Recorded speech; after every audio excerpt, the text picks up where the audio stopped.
All right, yo, what up, guys? What up? What up? What up? Was the intro? Oh, I just muted you by accident while you were unmuting yourself, and I think I unmuted Zach. Okay, there we go. Yo, what up, guys? Welcome back to the 2REAL4FEELS podcast, where we do not give a fuck about your feelings. And oh my god, At all. just getting this podcast started was me getting in my feelings. I'm just gonna put that out there, but I hope hoping everyone's doing well, man. We have a damn good panel here. We got the homie making his second appearance on 2REAL4FEELS podcast. Yo, what up, Zach? How you doing, bro? Hey. Really tired, but I think I'll make it through it. Yeah, no, man. I'm glad that last minute Zach was like, "Yo, I'll pull up, man. We can freaking have fun." Yo, it's always fun to have you here, I saw bro. your post on Twitter, and you were practically. Uh-oh. You were practically. Can you not hear me? No, you sound good now. You good? Okay, good. But yep, we're really glad to have Zach here. Also, really glad to have Society Reviews here. What's good with you, homie? How you doing? Doing pretty well. I found a week where I didn't have to go see a movie on a Thursday night, so I was like, hey, why not just come here and do the podcast? Hell yeah, man. Always like to have you, and there's definitely some topics that you're into, so that's always it's always cool to have you here. If not, I can just shit all over them. So there you go. Oh, yeah, there you go. Win-win. You're pretty good at that. So, but yeah, it's cool to have you here, and we have the usual, the co-hosts, I guess, at this point. One of which is a mistake, being Ozzknot. My mistake, so I take full responsibility for this mistake that we have present here. But it's good to have you here as always, Oz. Your fucking music reminds me of 80s wrestling promo show. Like, every time I hear it. You know, it's literally based off of, like, it's inspired by SWAT Cats. So, you remember the old WWF World Rumble game for the Sega Genesis? That's what it reminds me of. Yep. That's hilarious. Well, either way, that sounds cool. Keeping it retro, man. That's how I am. We're bringing it way back. Hell yeah. And last but certainly not least, we got the homie TJ Combo X, bro. How you doing today? I'm good, man. What's going on, man? Yeah, just chilling, bro. We having fun in the chat. Yo, y'all literally wilding in the chat already, man. Y'all too much, man. Where's the Paradise just drops gold. He's just like slapped with the 10. He says, hell yeah, time for the greatest podcast on YouTube. I'm locked and loaded and ready to hear the queen of the tomboys send game devs up in flames. Here's 9 McChickens for inspiration, bro. Thank you so much, fam. And Words of Paradise has a dope-ass podcast himself. He does it bi-weekly. I was just on the podcast this past Monday. I was on the podcast, the first episode, so he's 2 episodes in. He definitely is coming along really well with hosting, man. Big shout out to Words of Paradise. Definitely check out the channel if you're into all sorts of nerd culture, nerdy news, all that. And he always has great, interesting opinions. Always keeps you thinking. I always appreciate that about a person.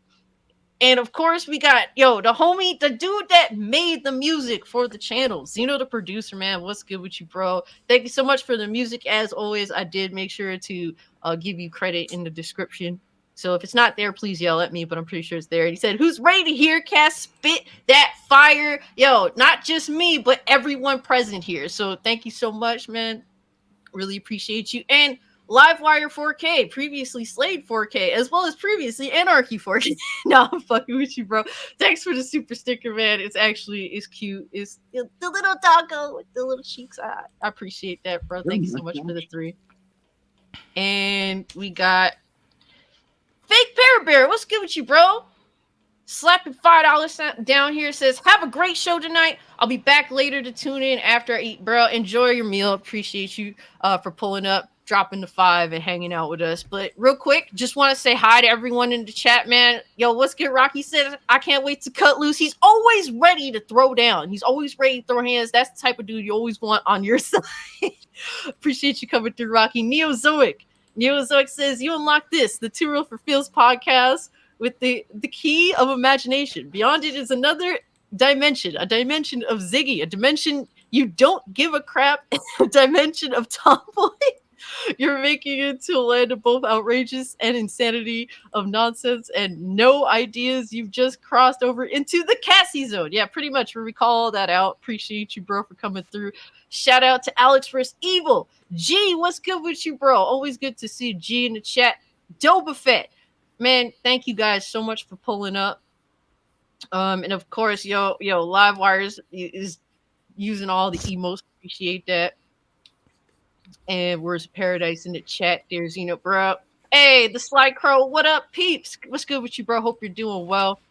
Guys, it's real quick, just before we do get started, want to give a shout out to the channel members. I really appreciate y'all for believing in an asshole like me. Shout out to Hustle and Motivate, our Carry, Get This Work, AB Limits, Alice vs. Evil, RC Scott, John Shepard, Orange Hat Reviews, Gray Early, Admiral Teague, Hargeet Chennai, Words of Paradise, Dame is Ghost, Tokyo TZTV, Livewire 4K, and Adriano Italiano. Thank you guys so much. I really appreciate it. It means a lot. Fluidzilla, what's good with you, bro? Peace to you. Guys, what has everyone been watching? What's everyone been playing? What has piqued your interest as of late, guys? Well, first, obviously, start off with Zach. What you been playing? What you been watching? What's piqued your interest lately, bro? Not really been watching a whole lot. I did just see John Wick in theaters, I think, like 2 weeks ago. Nice. Other than wrestling, not really been watching anything. Playing, I think I'm on my 7th playthrough of Resident Evil 4, the remake. Other than that, not really been playing much. How you been liking that, bro? Not much. Good. It's good. I actually prefer it to the original. Okay, that's what's up. Wait. No, that's dope. No, Society was making a joke. But Society, what you been playing? What you been watching? What's I missed it because the internet. Yeah. No, Zach's internet's a little bit behind tonight for me. No, you're good, bro. Well, I've been playing a little bit of Killzone 2. Yeah, Killzone 2 on the PS3. So I've been going back and running that one back because apparently we're never going to get another Killzone game ever again. So I might as well just play the Killzone 2 and 3 because those are the only good ones that are on there. So that's what I've been occupying my time with outside of sleeping. So there you go. Yeah. No, that's what's up, man. Killzone, I got into it with Killzone Shadowfall, and then I backtracked a bit and tried Killzone 2 and 3, and they were cool for what they were.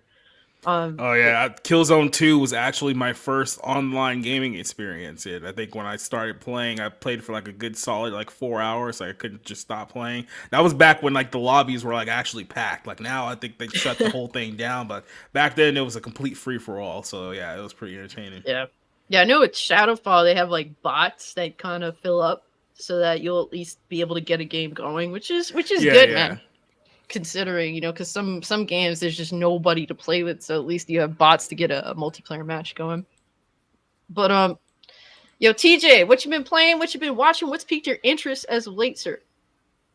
Okay, so I'm still playing Enslaved: Odyssey to the West. It's a good game. I'm on chapter 5 right now. But obviously I've been playing that just to buy time for a game we'll be discussing later, Jedi Survivor. In terms of what I've been watching, I watched a spin-off series for the Best Man movies. I believe it's called Best Man Final Chapters. I've been watching that. I think I'm on episode 3. In terms of anime, I've been watching Hell's Paradise. Hell's Paradise is an interesting series because I like the world is more interesting than the main character right now. I don't know if that'll improve, but as of now, the action and the gore in the world was keeping me interested in the series. So that's all I'm watching and playing right now. Okay, that's what's up. Yo, Oz, what you been playing? What you been watching? What's piqued your interest as of late, sir? I've been I'm still stuck on wrestling because I refuse to watch it now because it sucks. But the game's good. It was great. 2K.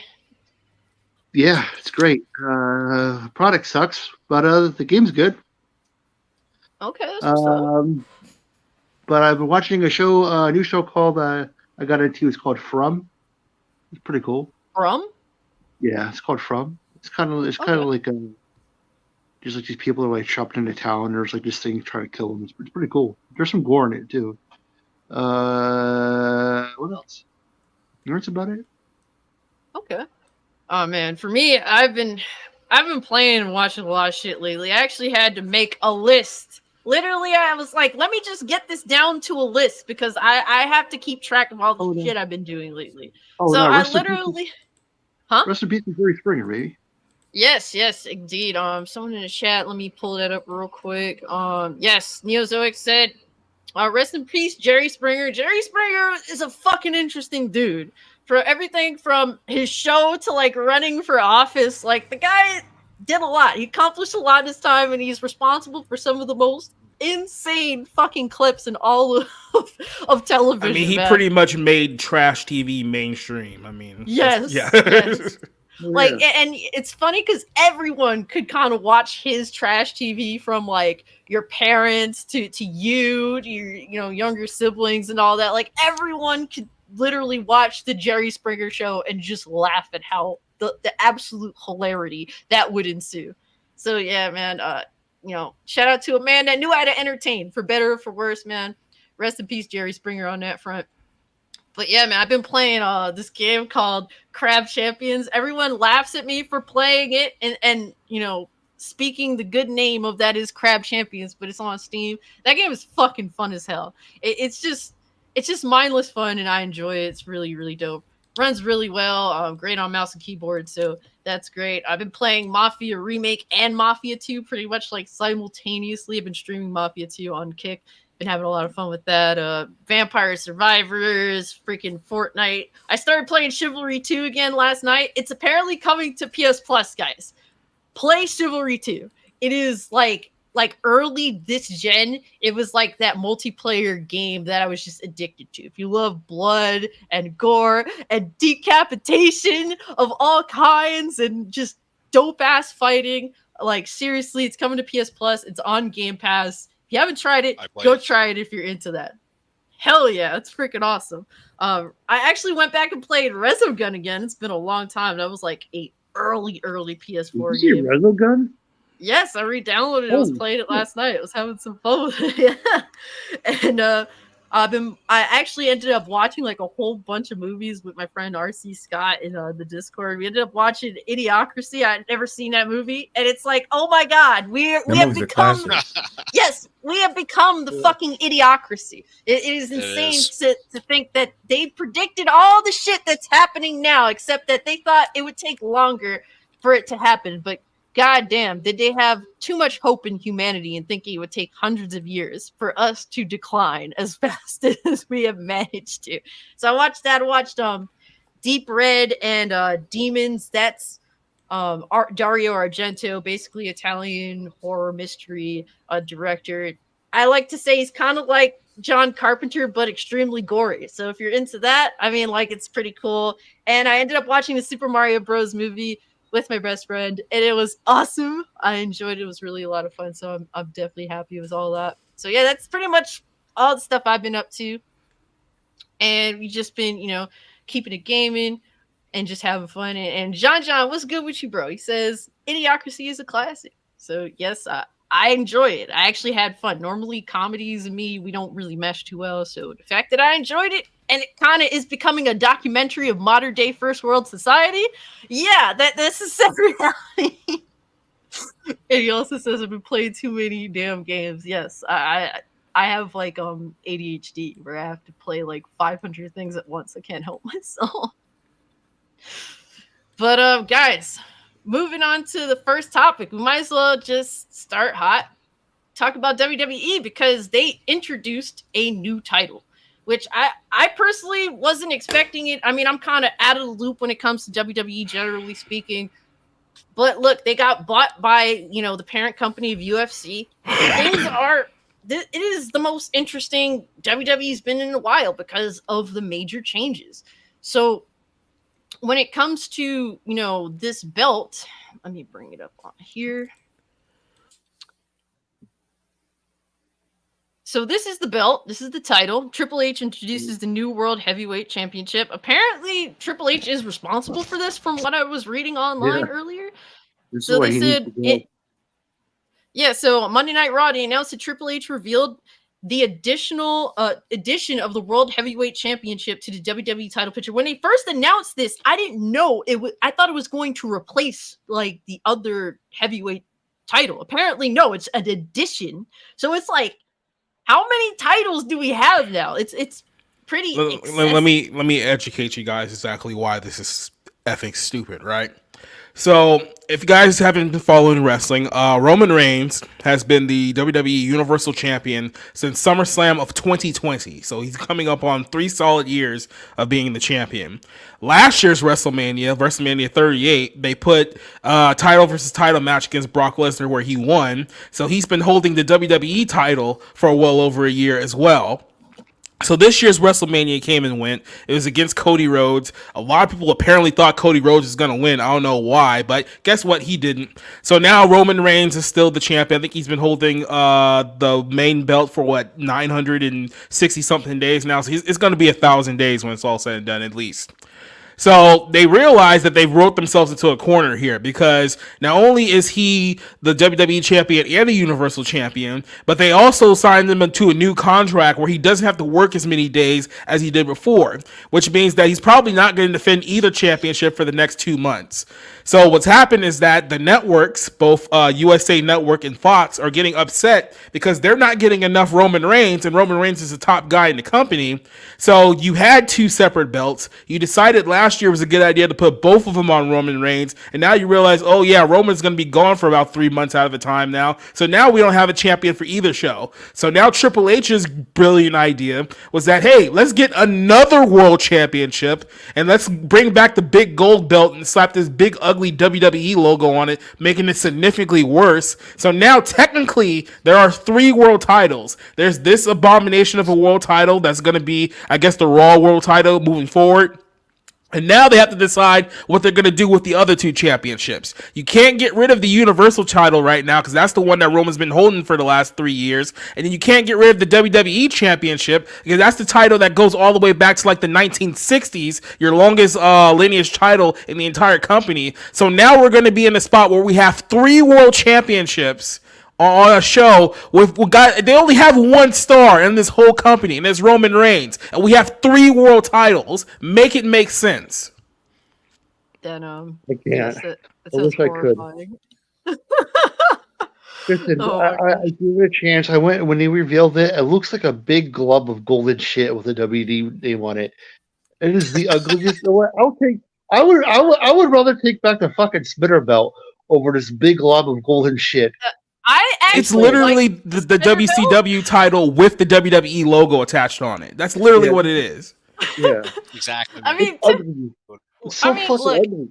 So I guess I'm the only one that actually doesn't mind the belt, at least visually. Now, the whole aspect of why it's introduced, it does sound, rather stupid to me. If anything, just combine Roman Reigns both titles and then just add this one, and then if you have to, even though that sounds like stupid in the grand scheme of things. Zach, how do you feel about this situation in regards to WWE? I know you're a bit of a wrestling guy yourself. How do you perceive this? I understand that. I understand you at this point you have to bring in some sort of main title. And when Roman Reigns is gone for 3 months, you just have mid-card title. So you do need a main title. The whole purpose of having the Universal and the WWE title was to have a major title for each show. So they kind of wrote, like Society Review said, they kind of wrote themselves into a corner. And I think they did that with unifying the titles and giving it to Roman Reigns. And I want to address this comment. This kind of goes with this. Is Roman Reigns as boring as he used to be? No, he's not. And I actually think he's the top heel in the company. He's probably just the top guy in the company, face or heel. Oh, yeah. But giving him the titles, both the titles, was a bad idea. So I understand why they're bringing this new world title into the mix. It's just the problem is there's not really a guy that I think is top guy material to take that title. I don't think Cody Rhodes is a top guy. I don't think Finn Balor. He's a glorified mid-carder. Logan Paul. I don't think any. Yeah. All you need is glorified mid-carder. A top guy. Yeah. Oh my gosh. Yeah, that's pretty the much fact all that we have WWE to. is. what's crazy to me is I look at this shit and I laugh because it's like the fact that Logan Paul has to be considered like, in a relatively, mid to high tier spot in the business kind of says enough to me as it is the state that is WWE, which is, it's highly concerning. Society, you're muted. Muted, bro. Within the next year, Logan Paul will be holding one of the world championships. I don't know if he'll beat Roman for it, but he will. You laugh. The next year, Logan Paul will hold one of these world titles on WWE. Mark my words. Yo, honestly, like that, I want it to happen. It is such. Okay. Would you rather have fucking Bad Bunny or Logan Paul? I think I'm gonna go with Logan fucking Paul. I'd rather the entire collapse of the company. I'm picking Bad Bunny. Logan. Bunny go all right. Yeah, you gotta go with that. I mean, I ain't mad at you about that. To me, these are both two absolutely laughable options. It goes to show that the so-called professionals in the company aren't so professional. They seem to be easily replaced by fucking YouTubers and fucking musical artists. So the fact that that's the case tells me that the wrestlers ain't really doing enough to be a draw, at least in modern day. That's how I feel about it. That's why I'm not as interested as I used to be. I had to replace my wrestlers. I put them over here behind my chair because out of shame. It's shameful to be a wrestling fan, so I replaced it with anime, with all my Trunks and Vegeta figures. So yeah. So they've been going around talking about, well, who's gonna win this new title now? And here's the names that they've thrown out: Seth Rollins, which we've seen Seth Rollins as world champion a few times already. It doesn't work. He sucks. Cody Rhodes, which would just be a makeup for the fact they didn't put him over at Mania. Finn Balor. I don't know who wants this, but apparently he's still thrown out there. And then the other one I heard is Logan Paul. So those are the four names that I've heard thrown around the most to be the first new champion. This is where we're at. This is why you're asking why Roman Reigns is the top guy in the company, because those are your next biggest guys outside of Roman Reigns. If you heard Triple H talk, he didn't say a man. He didn't say a woman either. I think it's all right. Don't give him ideas. Don't give him ideas. I think it's gonna be a chick. I really do. It'll be Rhea Ripley. I think we argued about this a couple nights ago, how WWE's been teasing this whole thing with, they're gonna have Rhea Ripley fight Solo Sikoa. I wonder who's gonna win that. Solo Sikoa will fuck up Rhea Ripley in a real fight. Can we stop? He's a 280-pound Samoan. He would fuck her up in a real fight. Why are we even pretending like this is gonna be close? Yeah, you can't even write that to be realistic. He's Samoan. Like, he will destroy her with one arm behind his back. Yeah, Samoans are supposed to have superpowers in wrestling. That's typically how it works. That and the Japanese for some odd reason. But, I mean, literally, this dude could sit on her and she would die. Really loud. Neozoic asked the question, would you say the new WWE title design is the worst, or what are other answers you have? The current WWE titles before this are the absolute most unfucking inspired color. Like the red one, oh my god, makes me want to fucking vomit. Like absolutely atrocious. Well, I'd say this is an upgrade. The new one is an upgrade. Well, here's the thing. The reason why they slapped the WWE logo on it, because when they send these belts out to these sports teams that win championships and they want to get free publicity, they need that WWE logo to be on the belt as big as possible. So it's like they could have just brought back the old WCW title if they wanted to, but they needed that WWE exposure. So that way when Patrick Mahomes wins another Super Bowl, they'd be like, oh, look, he's holding our belt. Oh my god. Did you want me to add this to the stream? Yeah. And then this was one, like, if you're going to bring back a title belt, this was actually a pretty nice title design that they only ran with for like 3 years before they just completely disregarded and just like memory hold it in WWE history. But this is the one right before the spinner belt. Happy to say I'm the proud owner of the belt. I own that. I remember those days. Oh, yeah, you do own that belt? Yeah. Brock Lesnar. Yeah, I'm not opposed to that. I mean, I personally don't mind the new belt, just because I've seen the current belts enough to where they're just completely, they look like a toy at best. Yeah. So like the fact that at least this new belt has the semblance of what should be a world heavyweight title belt, like, you know, the design, the overall design, I could accept it. I mean, the logo is, it's the modern WWE logo. It's not very necessarily likable by any means, and it's enormous on the title. But I could live with at least the WWE title actually looking like a real title and not a kid's toy. So, did you want to say something? I guess not. Nope. And Sailor Mercury agrees. The title looks nice. Yeah, I mean, I wouldn't mind it either. I mean, it seems as though they drew some inspiration. We're gonna misuse it. The new title. Ooh, Livewire is appealing to my favorites. I love Ciampa. I'm a huge Tommaso Ciampa fangirl. I can't help it. Somebody called Bad Bunny a commie Twitch thought. Yeah.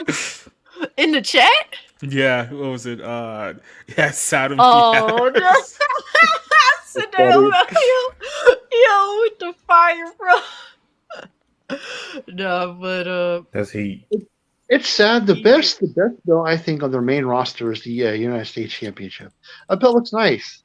It does look pretty cool. I appreciate that title. That shit looks It dope. does. I agree with Livewire. They didn't give Drew McIntyre a fair chance. I agree with Livewire. Yeah, to me, the problem with wrestling belts these days is that they've made them essentially just all look like toys rather than like actual like belts. Like all the belts look like Mattel, like toys. They don't look like actual like championship belts anymore. Yeah, what up, Michael Joe? What's good with you, bro? It's probably another means for them to cut costs, honestly. Maybe. But like, if you don't have like a title that looks because they're not selling out arenas anymore. That's true too. They'd rather just freaking have advertisers sponsor their matches and shit, like Society brings up. Yeah, Cinnamon Toast Crunch match for the Bray Wyatt. This is a big scary ghost match. Oh man! But any final thoughts on what were you gonna say? What were you gonna say, Oz? Exactly. Okay, Oz. Thanks a lot. You're What'd such you say? a great contributor. No, you said something, and I didn't really hear you. So. Honestly, shit. All right. Well, I guess they have nothing else to say about the current state that is WWE after the UFC purchase. Fuck you, Bob. Yeah, Logan Paul is going to be the WWE champion for the next year. It's going to happen. Can you imagine if like they have Reigns hold the belt for like 3.5 years just for them to turn around and give it to Logan Paul? I would die. I would literally piss myself. Yeah. Yeah, it's bad. Everything WWE that I have, just everything WWE I have would just go right in my fire pit. Yeah. Toasty. Oh my gosh! All right, guys. Has never been that great in WWE. Yeah. But moving on, guys. So there's some shitty news that came out in regards to Alec Baldwin. As we know, Alec Baldwin killed a woman, literally shot her. Like it isn't considered murder because there was no intent to murder, so it's not murder. But he did, in fact, shoot a woman on set of Rust, a film that he is the producer of. So he's responsible for everything that goes on set. Oz, why the fuck are you laughing, you fucking asshole? What the fuck is so funny? Fucking piece as they used to say in Call of Duty Black Ops, mistakes were made. Oh my God. Y'all are such pieces of shit. Hey, I didn't shoot her. Shit. This is so bad. All right, so the news is all criminal charges against Alec Baldwin were dropped. So, Baldwin had, been charged with involuntary manslaughter after the October 2021 shooting of the set of Rust, a movie he starred in and produced. So he was responsible for the set. Baldwin shot live rounds out of a gun during rehearsal of a scene and shot both the cinematographer and the director. The 42-year-old cinematographer, Helena Hutchins. Motherfucker, why is this so funny?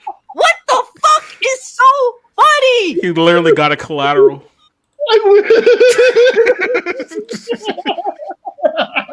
He's like, oh, if I'm gonna go to prison, bang. Got the UAV right out of the gate.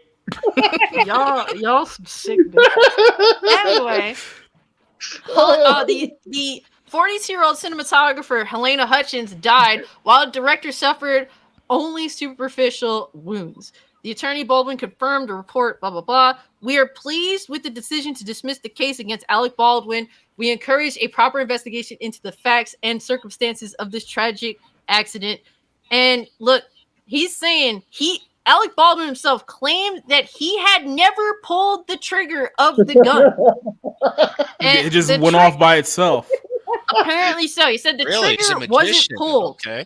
Wow. Yeah, the trigger wasn't pulled. I didn't pull the trigger. I would never point a gun at someone and pull the trigger on them. Never. That's literally what he said. Make it fucking make He literally did pull the fucking Shaggy. It wasn't me. It is pretty insane that you could literally shoot someone on set and get away with it. You're the producer of the set. It's just, it's obviously, I think that the charges that were presented, the involuntary manslaughter, seemed adequate for what happened, realistically speaking. And, this is this woman had, a husband, a child, and family apparently in Ukraine that are very upset given what happened, these circumstances. I mean, look, man, I feel as though if it was me that accidentally did this, I'd be in prison losing the key. Like, they would lose the key, be a wrap for me. But since it's Alec Baldwin, apparently rules for thee, but not for me. Yeah, as R. Kelly once said, Jigga Kelly, not guilty. Boom.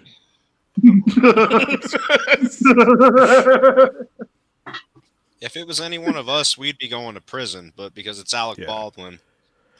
Well, here's the tough thing. Like, we talked about this before, but here's the tough part with this instant. It's like, it's not just, the fact that they'll know that he did. Like, if it's just like an on the street murder, he'd be in jail right now. Like, there'd be no doubt about it. The problem is that somehow live ammunition ended up in a gun on a movie set, right? So if the person who was handling the gun, who should have cleared it, make sure there was nothing in there that could have caused any harm, if you hand someone a gun on a movie set, there's no reason to think that the gun is going to have live rounds in there and you could possibly kill someone, right? You would think that wouldn't happen. So even if everything went as planned and he did his scene and accidentally shot someone, there's no way of pointing the blame on him, saying, well, obviously there's no way he could have known that the gun was loaded when he aimed to fire it. It's a movie set. He thought maybe, that the gun would have had blanks or something like that. Like, there's no way that he could have done that. So the question is, how did the live round end up in the gun, and who was responsible for doing that in the first place?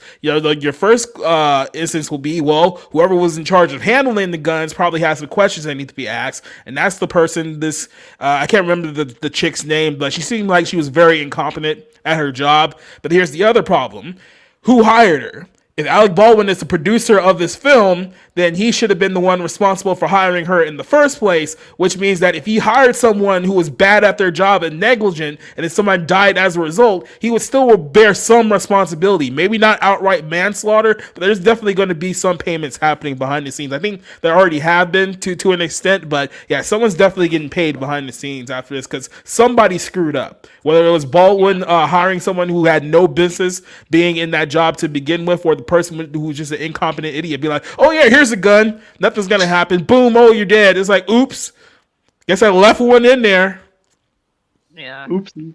Yeah. Zach, how do you feel about the current state of this case and how it all panned out essentially?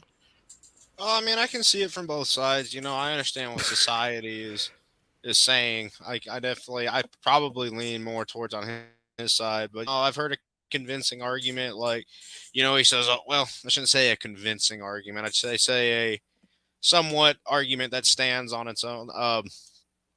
Somebody I knew, they said, they're like, well, he spews all this anti-gun crap, and he's in a movie that involves guns, and he ended up killing somebody. The blood's on his hands now, yada yada, and that people think that he doesn't, or that he shouldn't get away with it. And I don't know, when you put like society kind of put it into perspective, and I can't really argue against that because I would think that if I was on a movie set and I was, due to to shoot a scene with a gun, I would expect that there wouldn't be actual live ammunition in the gun as well. So yeah, I mean, that's kind of how I feel about it.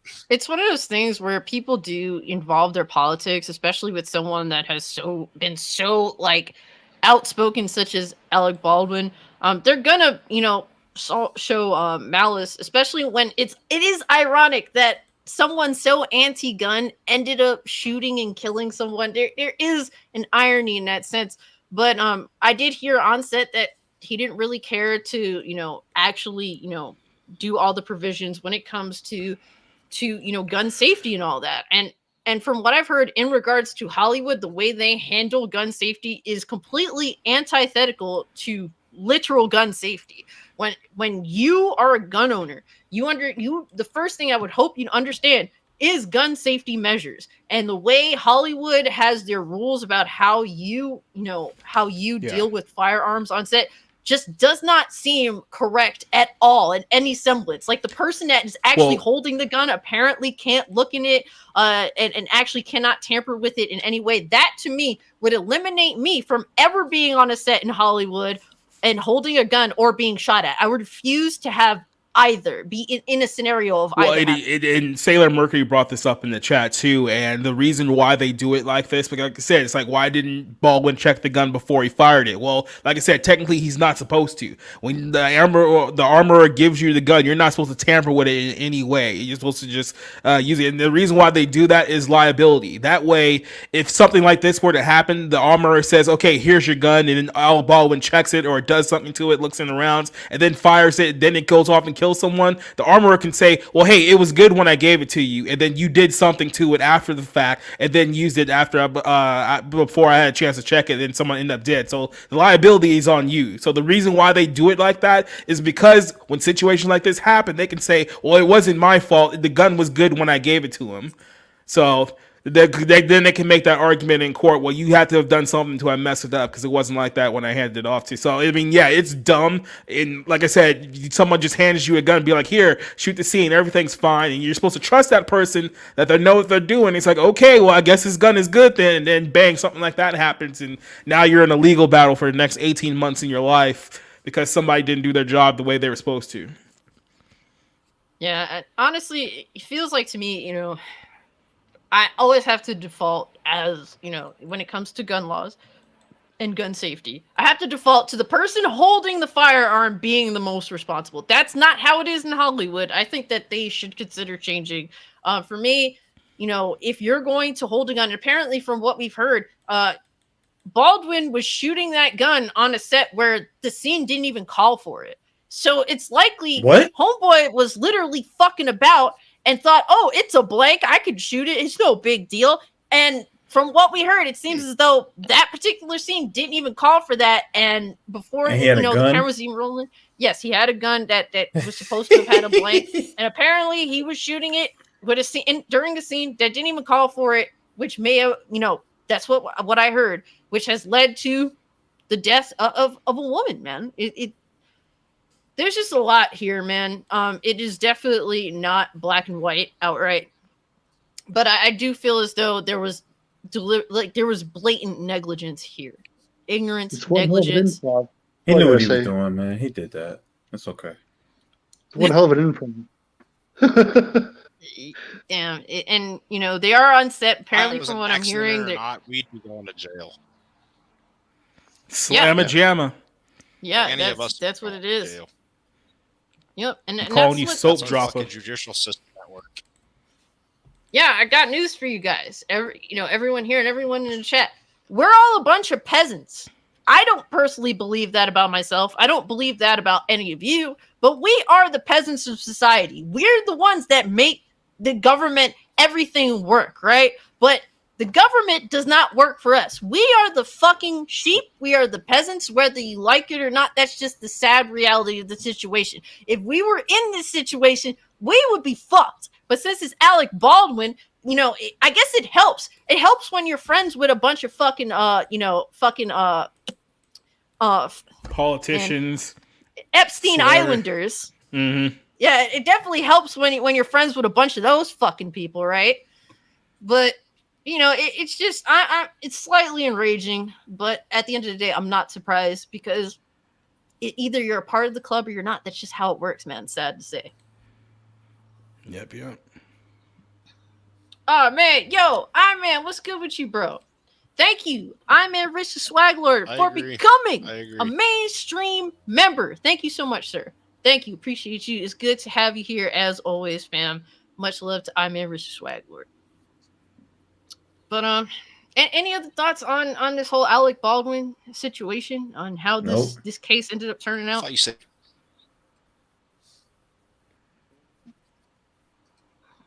All right, so, well, we're gonna get into more interesting news now. I know that's it's kind of a downer. I don't know, man. Yo, Zach, your internet's really bad. I know. I know. I'm trying my best to fix it. Yeah, I feel you. I'm doing what I can to fix it. You're I don't know why man. it's just being a bitch. Nah, I feel you, but we're gonna move on to a lighter topic. We're gonna get into more entertainment. So, the Equalizer 3, they dropped the trailer and they confirmed that the Equalizer 3 will be, the end. It'll be a trilogy. And to be honest with you, I hope so. Denzel Washington's like 70 years old, so I probably need to wrap this up. Leave that man alone, bro. Denzel has always had this swag about him that even in his old age, he's just fucking cool. Okay, so leave my man Denzel alone. That's still one of the greatest actors out here. The younger generations have not managed to eclipse my boy. I've not watched one of his movies. What? Not one. Yo, kick him off the show, man. There's not a single Denzel movie you've seen ever in your entire life. Nah, man. We're gonna have Denzel slander up in here, bro. Man, what is this life? Look. I hold the unpopular opinion that Yes, I did. Yeah, he got the boot. That's boot. Look, I hold the very unpopular opinion that I actually enjoyed the first Equalizer more than I enjoyed the first John Wick. And I don't know if you remember, TJ, when I said that. A lot of people don't hold that opinion. But to me, and while I've changed a little bit over time in regards to, I appreciate actors that put in more work than other actors. Because, at the end of the day, Keanu Reeves puts in a lot of work to a John Wick film. Like the amount of stunts that he does, I didn't even appreciate that nearly as much, 10 years ago as I do now. So on that front, I'd really have to give him props on that. But with the Equalizer, I love Denzel as an actor. I think that he's a great actor, and he definitely adds a level of quality to any film that he's involved in. And I do appreciate that. And with the Equalizer, I enjoyed the first film. The second film was really bad. It was really, really bad. I'm not gonna fucking defend that shit. Oh, really? But you didn't like the opening scene where he was on the plane with the fake Muslim beard and you didn't like that? I didn't like when he was like it was interesting, and then the final act just came off really corny to me. Yeah, it was very fucking corny overall, and I couldn't really get into it. I do agree about the final. That I really enjoyed the second one. Okay, that's what's up. Yeah, for me, it's like I was enjoying the film, but then the final act just fell flat for me. That's really what it boils down to. How do you guys feel about Equalizer 3? Do you guys think that this could be a good flick? You glad that it's the end of a trilogy? I'm glad that it's the end of the trilogy. Yeah. And it's not that I don't like the movies, but I think it's just time.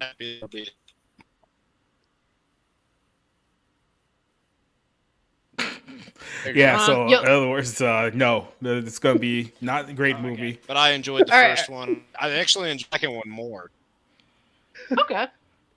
Okay, Zach. How do you feel about Equalizer 3, Zach? Are you excited for this?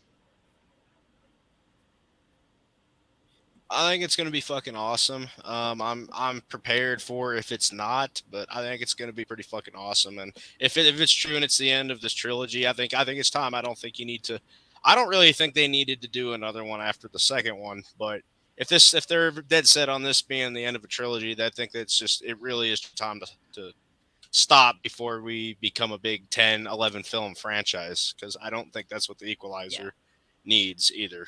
So I mean, look, I'd rather I'm pretty, like I said, tempered expectations, but I think it'll be. Yeah. I mean, I'd rather have the Equalizer 3 than whatever the fuck they had Queen Latifah doing on television. Apparently, they gender swapped or had a new, I guess, Equalizer and made a TV show out of it. Like, who the fuck thought that was a good idea? Oh, what? You don't like a 55-year-old overweight Queen Latifah being a superhero badass? No, I don't. I like What Queen are you guys Latifah. talking about?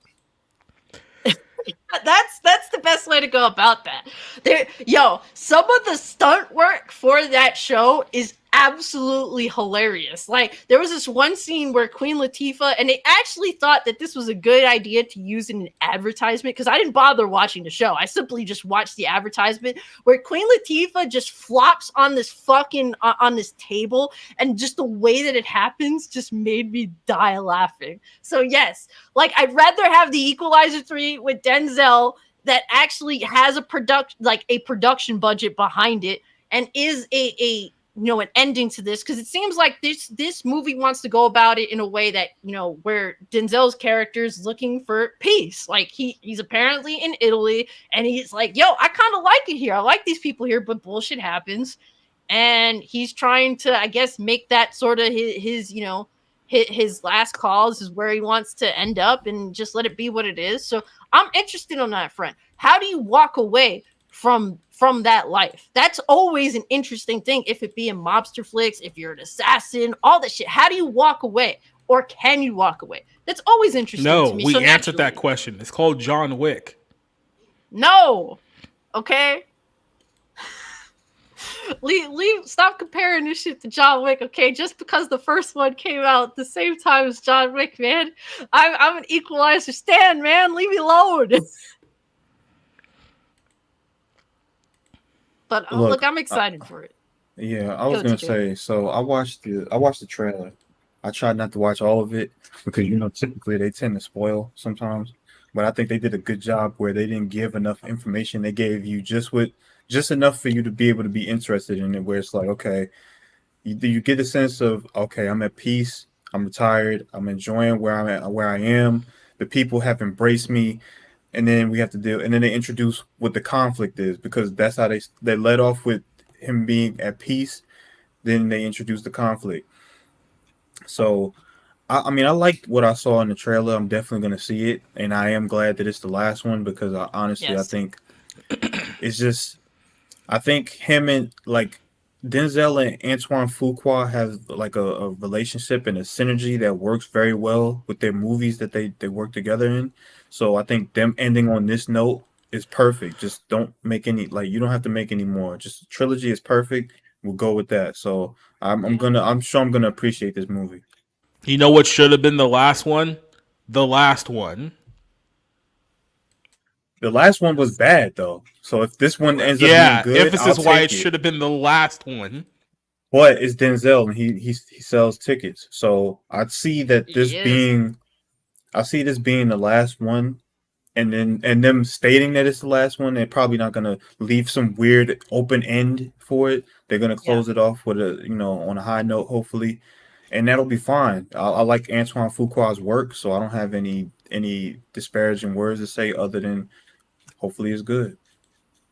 Yep, I agree. Just the fact that they went into this movie establishing this is the last one leaves a lot of good possibilities here, because there's a lot of movies that they refuse to fucking end it, they refuse to cap it off, and it just leads to really mundane endings or like teases of other shit. Like, no, just give me a fucking end. That's what I want with film. This isn't television. Like, television, if you're into that, go watch television. With film, I do want to see an ending. Now, if it's a trilogy, and all that, at least we do get that ending. That's I could live with that. But we do need to see the end of things when it comes to film. I think that's something that film has forgotten. They think that everything can be the MCU now, and that's not the case. This is why the MCU is just absolutely laughable at best. And not. Oh the type wait! of I'm laughter they're sorry. going Do for. you have a problem with Middle Eastern Muslim girls screaming in space while Beastie Boys Intergalactic plays in the background? You tell me you're not hyped for that shit? Yes, I have big problems with that. Yo, Cooper, this That was a good motherfucker still really, man. Yo, Oz. Oh you my have to god! keep Oh my moving. god! Oh my god!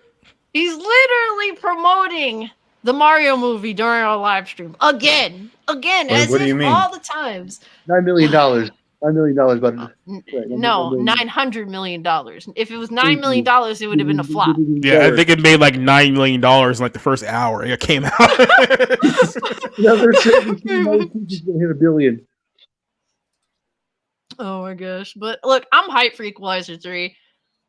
I love Denzel. It's always good to see a Denzel flick. I mean, like he's the quintessential like lead. Like that's what he is, and I always enjoy watching his films because there tends to be a level of competency there, and I'm excited to see the end.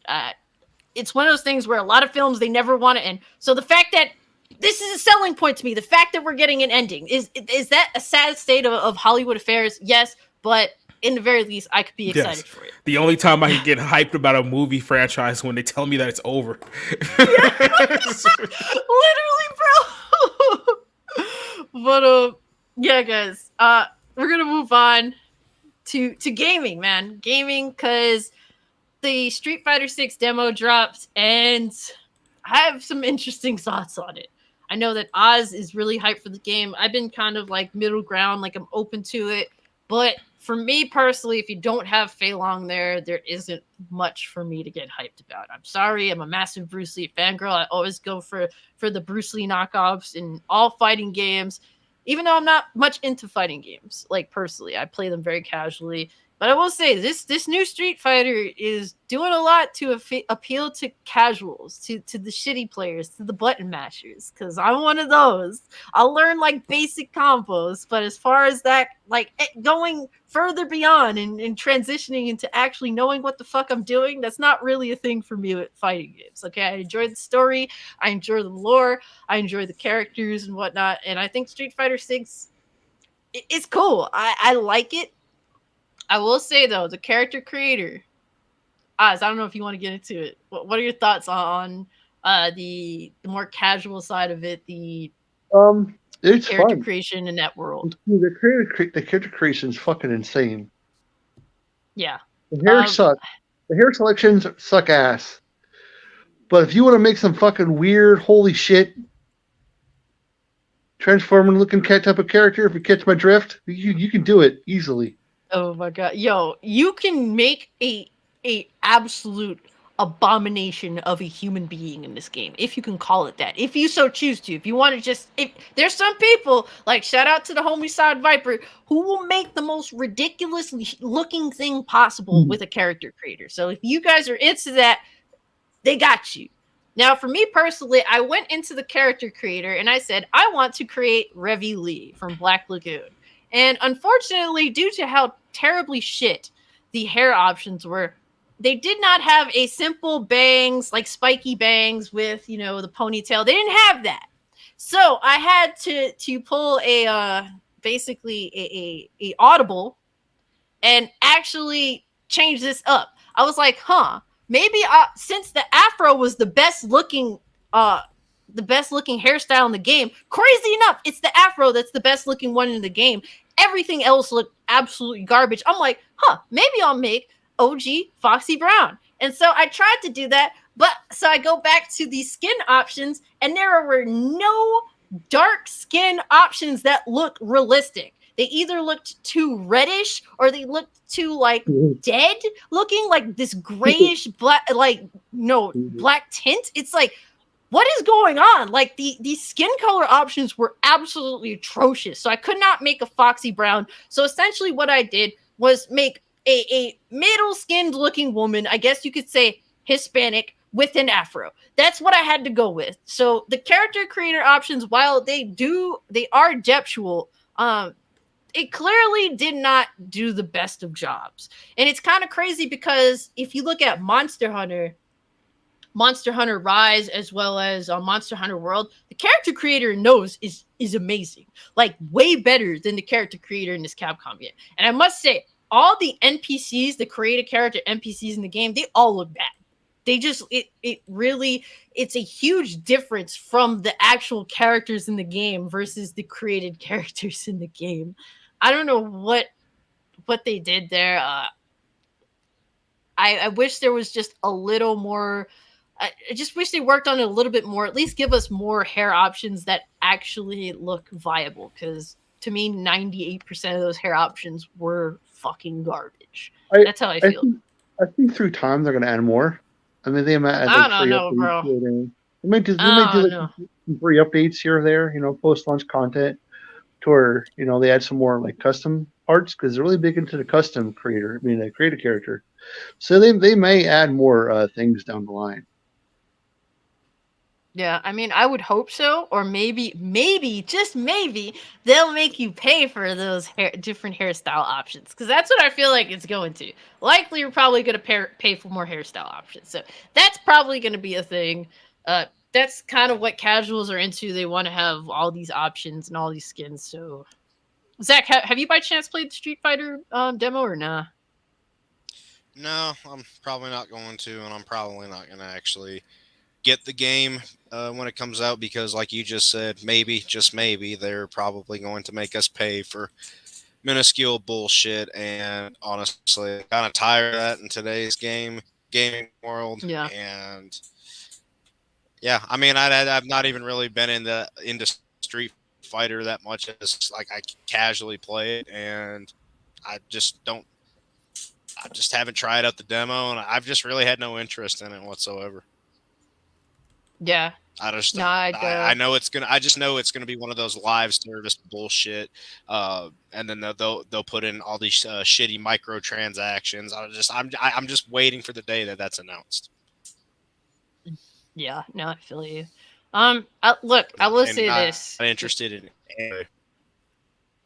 Gotcha. No, it's fair. I mean, I don't blame you. I will say, this Street Fighter looks like it's going to be a big deal. Like, I will say Street Fighter 5 was one of those things where that was Capcom at its absolute worst. They barely got that game out. Honestly, you have to give a shout out to PlayStation for essentially funding Street Fighter 5 in return having it be exclusive to their platform. So Street Fighter 5 was kind of a mess for a long time, but that was Capcom when they were on the cusp of bankruptcy. Now, I will say Street Fighter 4 was one of the most important and influential games to the fighting game space. So on that front, that was them in a pretty good spot. And Street Fighter always happens to revolutionize the fighting game space at some point or another. And I feel like possibly Street Fighter 6 will do that.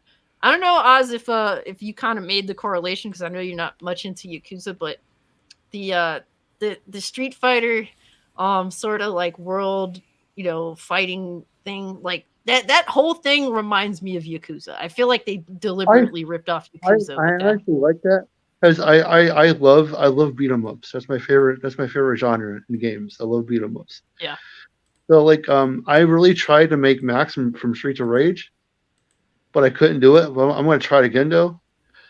So what I like the fact that I can literally walk up to a grandmother and just beat the shit out of her. Yeah, pretty much, right? You could just walk up to people and just challenge them.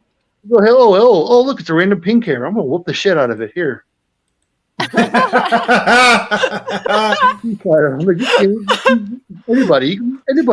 Anybody can get you XP. You just walk up to somebody, hey, I'm gonna beat the shit out of you. Give me XP. Thanks. I can't wait till we get to a point where committing hate crimes in video games becomes real crimes. I'll be just astounding.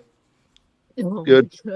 Yeah, no, eventually, they will come after us for simply just doing that. I mean, there's already depictions of there's already stuff like this happening.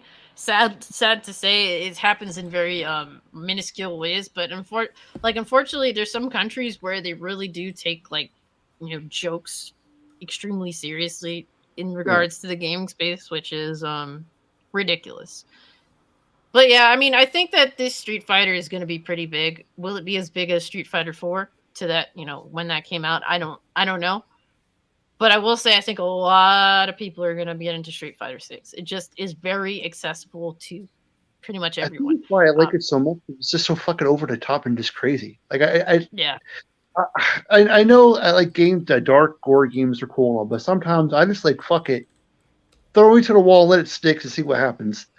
You know, let's do something fucking crazy for once. Let's make these like really upschool looking fucking characters just beat the shit out of each other. Let's do it. Let me beat up a grandmother because I feel like it. Fuck it. Don't help her across the street. Just beat the shit out of her on the street. My sidekick. You know, let's do it. Oh my god, terrible. It's fun though because I just think it's kind of. I mean, it's not like a completely open world. I think Metro City. If anybody knows in the comments, is Metro City? Is that a Mega Man reference? Likely, it wouldn't surprise I think me. so. But I mean, you know, it would be cool in this game if you see some more like crossover like characters. Like you can buy like a fucking Dante shirt or like cape or coat. That'd be kind of cool from different Capcom games to be in this. I mean, Capcom has so many like, you know, recognizable, long-standing IPs that, yeah, I would definitely not mind. To answer his question, Metro City is from Final Fight. See, I know for somewhere. I wasn't sure where it was from. Yeah, that means obviously everything ties into everything. So because it's Metro City and Kimberly is a pupil of Guy, possibly Cody might show up. Hagrid might show.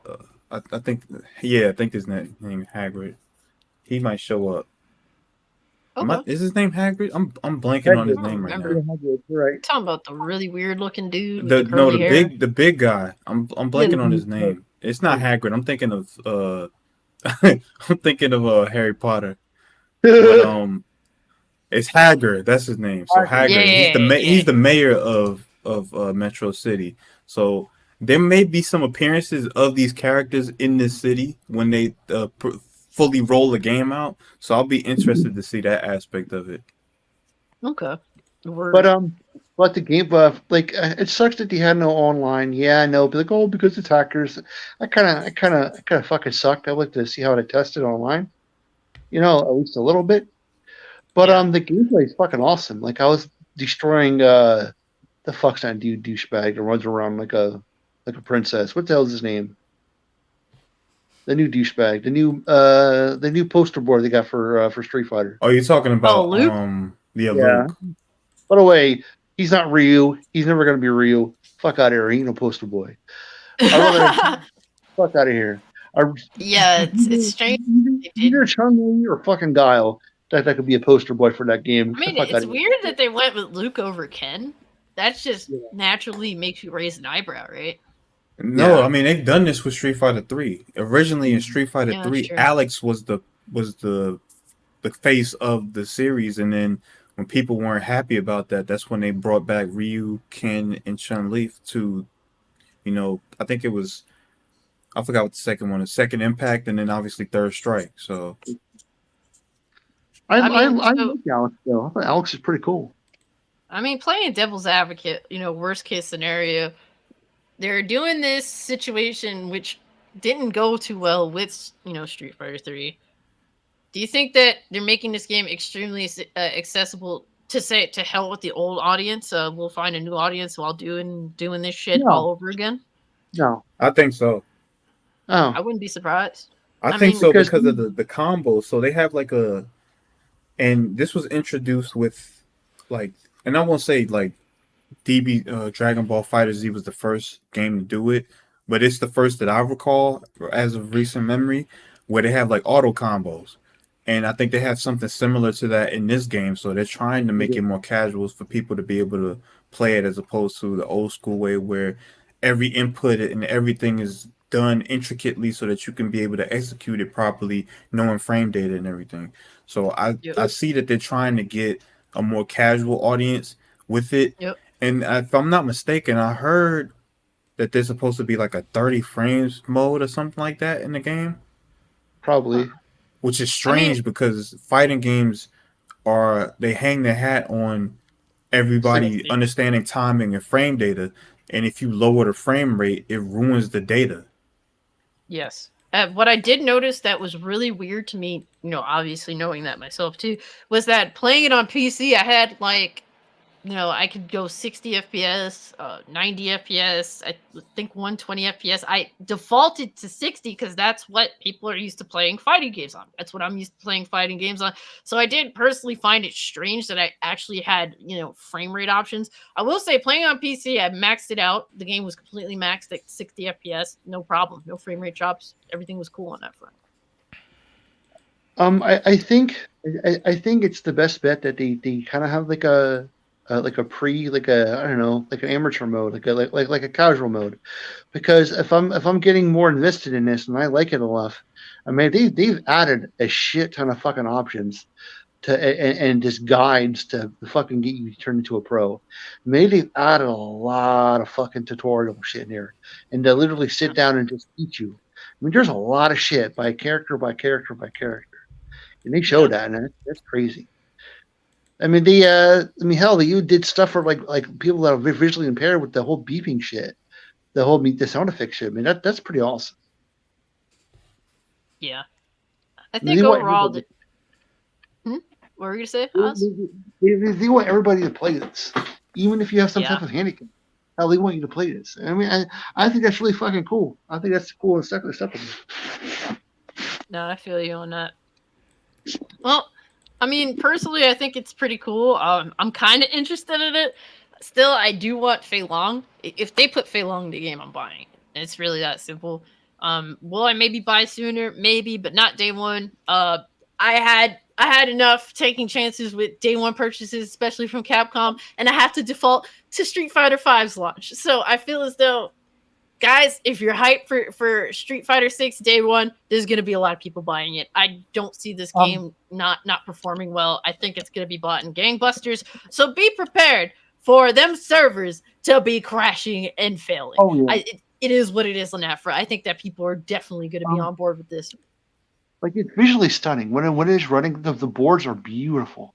And I love the fact that... It looks terrible with the created characters, but when you're playing with their, you're playing with Ryu, you're playing with Luke, they look visually very, very nice. I really love the fact that they actually take damage now. Like, you can see, like, bruises and cuts and their clothes get torn. It's fucking cool. Like, and my biggest complaint about this fucking game, where the fuck is Bison?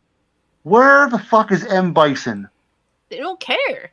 They do not. This game is not for long-time fans. There will be enough to appeal to long-time fans, but this game is clearly not for the long-time Street Fighter fans. Now, Street Fighter has always been relatively traditional, so you will have your traditional outfits. You have some traditional characters. Maybe M. Bison will be DLC.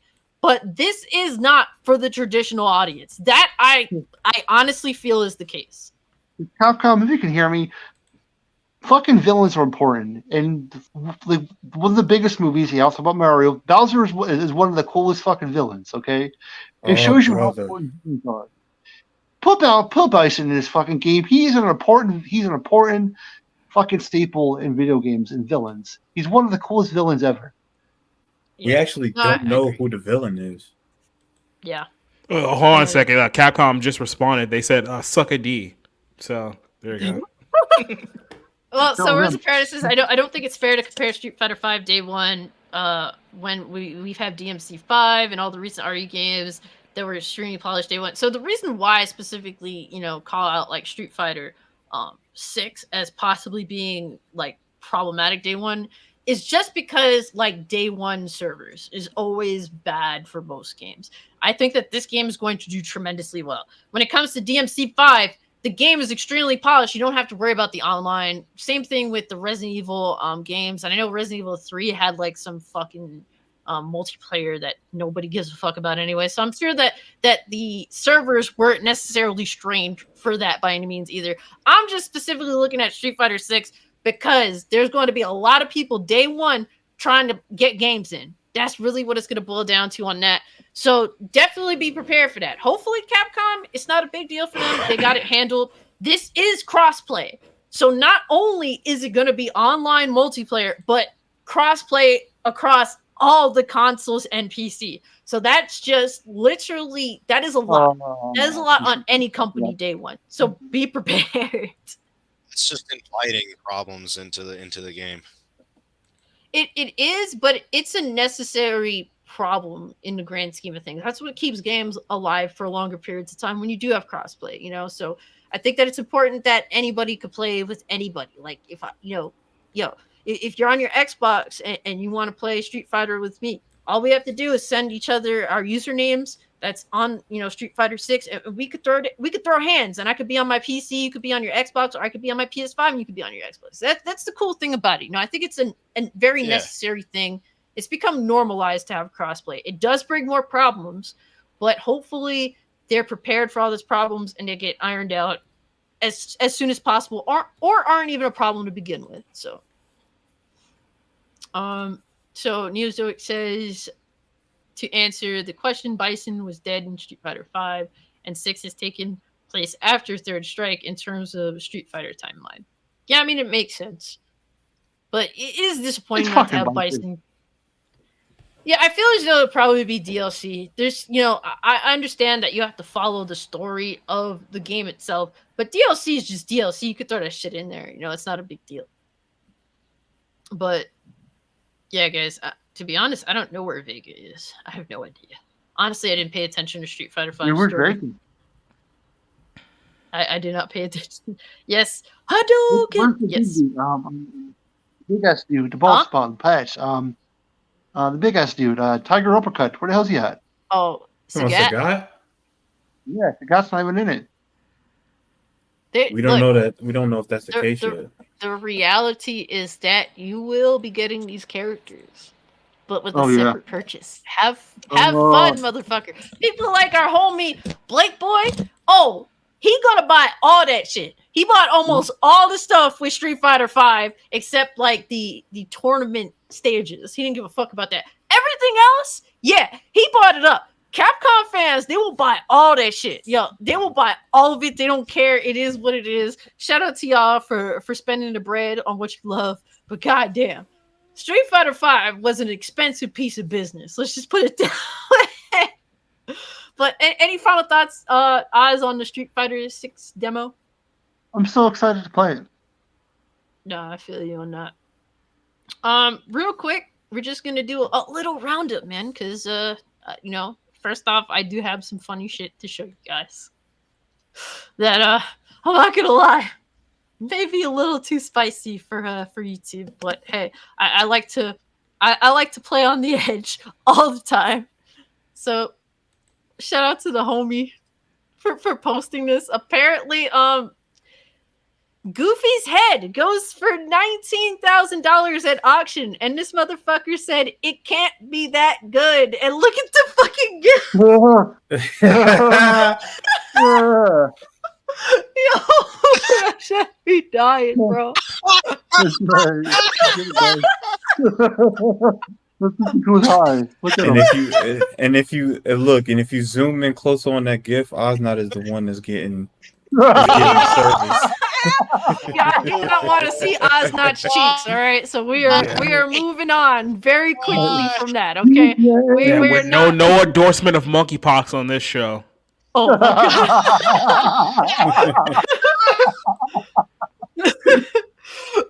But yeah, that shit had me dying. But there's some news that we do have to go over. Oz did bring this up earlier, but the Super Mario Bros. Not waiting to the end. It's fine. It's okay. I make mistakes all of the time. But Super Mario Bros. Jumps past the new milestone with $900 million at the global box office. I think it deserves it, man. It deserves it. You know why? Because everything else is shit. You can't deny that. Everything first of all, is fucking shit. First of all, let's not pretend like the Super Mario movie was some great movie either. I mean, it bears on the line of mediocre as well. I think the problem is that everything else in Hollywood is so bad that this looks great by comparison. Yes, but I think it's important to say that, people want just straight up, like, film that doesn't have people's fucking politics in it, that isn't, Disney wanting to do Strange New World bullshit, or Lightyear, where Buzz Lightyear isn't even like treated with any remote respect in his own fucking movie. People don't want that garbage. Yeah. This movie is honestly the traditional hero's journey, and it was great. It was fun. It was funny. I was entertained. It was good for what it was. It's a great kids movie that, anybody can honestly have fun if they're not expecting too much by any means. Yeah, Nintendo was like, yo, if you fuck up our $1 billion cash cow, we'll wipe out your entire lineage. Like, don't fuck with us. Word up. Word up, bro. Oh my god. And Hypnotic, man, he fucking... Oh man, shout out to the homie Hypnotic. He's a good dude. But, this is so accurate. Yes. This is what the Mario movie has done to Walt Disney Pictures. Yeah. Well, not only that, the other side of this story is like Universal has basically just like taking it over as far as like theme parks go, as far as like movie goes. It's like I said, ideologically, like they're no different than Disney with like the stuff that they push, but they've been watching Disney screw up now for like the last 2 or 3 years. And someone at Universal was like, say nothing, say absolutely nothing, and just produce content and watch people run to us. And that's exactly what's happened. But you know what? At the end of the day, I don't give a fuck what anyone's ideological thoughts are. They're what they believe in. Just if you're going to ask me to contribute money to your said product, do not have your bullshit ideology in it. It's really that simple. I don't care if you're a fucking commie, like the worst commie of all time that wants to wipe out all of the world. All right, let's just put it that way. I don't care. As long as you don't bring it up to my face in your fucking movie, then believe all the bullshit that you want to believe in. I just don't want you putting that shit in our entertainment. Because at the end of the day, I don't really want to know what people are fucking, their beliefs are when I'm going to see a Mario movie, when I'm going to see a Toy Story movie. Like, nobody wants to deal with that. But yes, and in other news that I thought was actually kind of interesting, Dead Island 2 ended up making 1 million sales in 3 days. I'm actually impressed by that. This is a video game that was in development hell for like a decade. They announced this game many years ago at E3, right alongside when Dying Light got announced, if I'm not mistaken. And they looked like very similar, but Dying Light ended up coming out, and so did Dying Light 2 ended up coming out, but no Dead Island 2. And, it had been going through development hell. A lot of hands were in the cookie jar of Dead Island 2, and somehow it still managed to, sell 1 million and actually, be a good game day one. Like, it was well optimized. I mean, it's not the best game in the world, but if you're into smashing zombies' fucking heads, I mean, like, it gives you what you want. So, yeah, shout out to Dead Island 2, a game that was in development hell that I thought personally was never going to come out. It's coming out and somehow being more optimized than the mass majority of fucking games that are coming out now. And we might as well bring up, while we're at it, since I'm calling out games that aren't optimized at all. Yes, EA is planning weeks of Star Wars Jedi Survivor patches to fix bugs and performance issues. So they're outright telling you, the consumer, yeah, you're going to get a piece of shit running game day one, but we promise to fix it just by day one, you fucking peasants. That's what they're telling you, at least when I look at this. I will not be buying day one. I will maybe be buying Black Friday if the game is actually good, if the game actually gets fixed, maybe. If not, I could wait 2-3 years when the game is $5 on CD keys or something. I don't care. But I'm tired of all these games coming out like trash. So, yeah, don't worry, we'll fix it. Yeah, I mean, like, it's sad that that's the case. Even the single player They games must have graduated from the Battlefield 4 school of fixing your game. And Fluidzilla said there will be a day one patch. Yeah, I heard that there will be a day one patch, but I also heard that's not going to fix all the problems. And EA themselves are admitting to it. So don't get your hopes up. That's all I have to say. Be prepared to deal with what you're probably going to deal with. And people were initially saying that, because it's the norm now. This is the norm in gaming. Everything comes out broken as fuck day one now. So they're not embarrassed because, it's embarrassing. Fucking little Joey down the block is releasing his game all fucked up too. So who cares? And Amy over here up the street, she's also releasing her broken piece of shit game day one. So who cares? We're in a sea of broken fucking games. Our games, actually blends in. This is literally the thought process with modern day game development. So yeah, prepare for that. So, they'll just give you 2 weeks of free Xbox, and then it'd be like, oh, don't forget that they're playing. They don't even do that. They don't even do that. They feel entitled to your money, and they feel entitled to sell you a broken game day one. They literally feel entitled. If this doesn't tell you, if they're straight up, flat out telling you, the game's coming out, but it's broken. It's broken. We promise to fix it. That doesn't tell you they feel entitled. The game. Exactly, which I will also take part in it. I can't wait to not play your fucking game, EA. Thank you. And let's see, this is about the 10th EA game I've decided not to buy in the last few years. So yeah. It's not an issue for me. Like, who cares? They'll still buy Madden, damn it.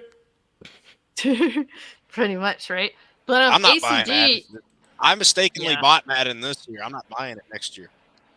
I buy it when it's like dirt cheap, when it's like 50 cents off of CD keys for PC. Game Pass. If you have Madden 20, you have all the new Maddens. That's the way I see much, it. right? Yeah, pretty much. Oz, you do Game Pass, Madden, baby, right? I have Madden 17, which means I pretty much have Madden 23. So 23 on Game Pass, maybe. Here's the thing. A lot of people give Game Pass shit, and even I give Game Pass shit. I give Xbox shit for releasing bad games or games that are just boring.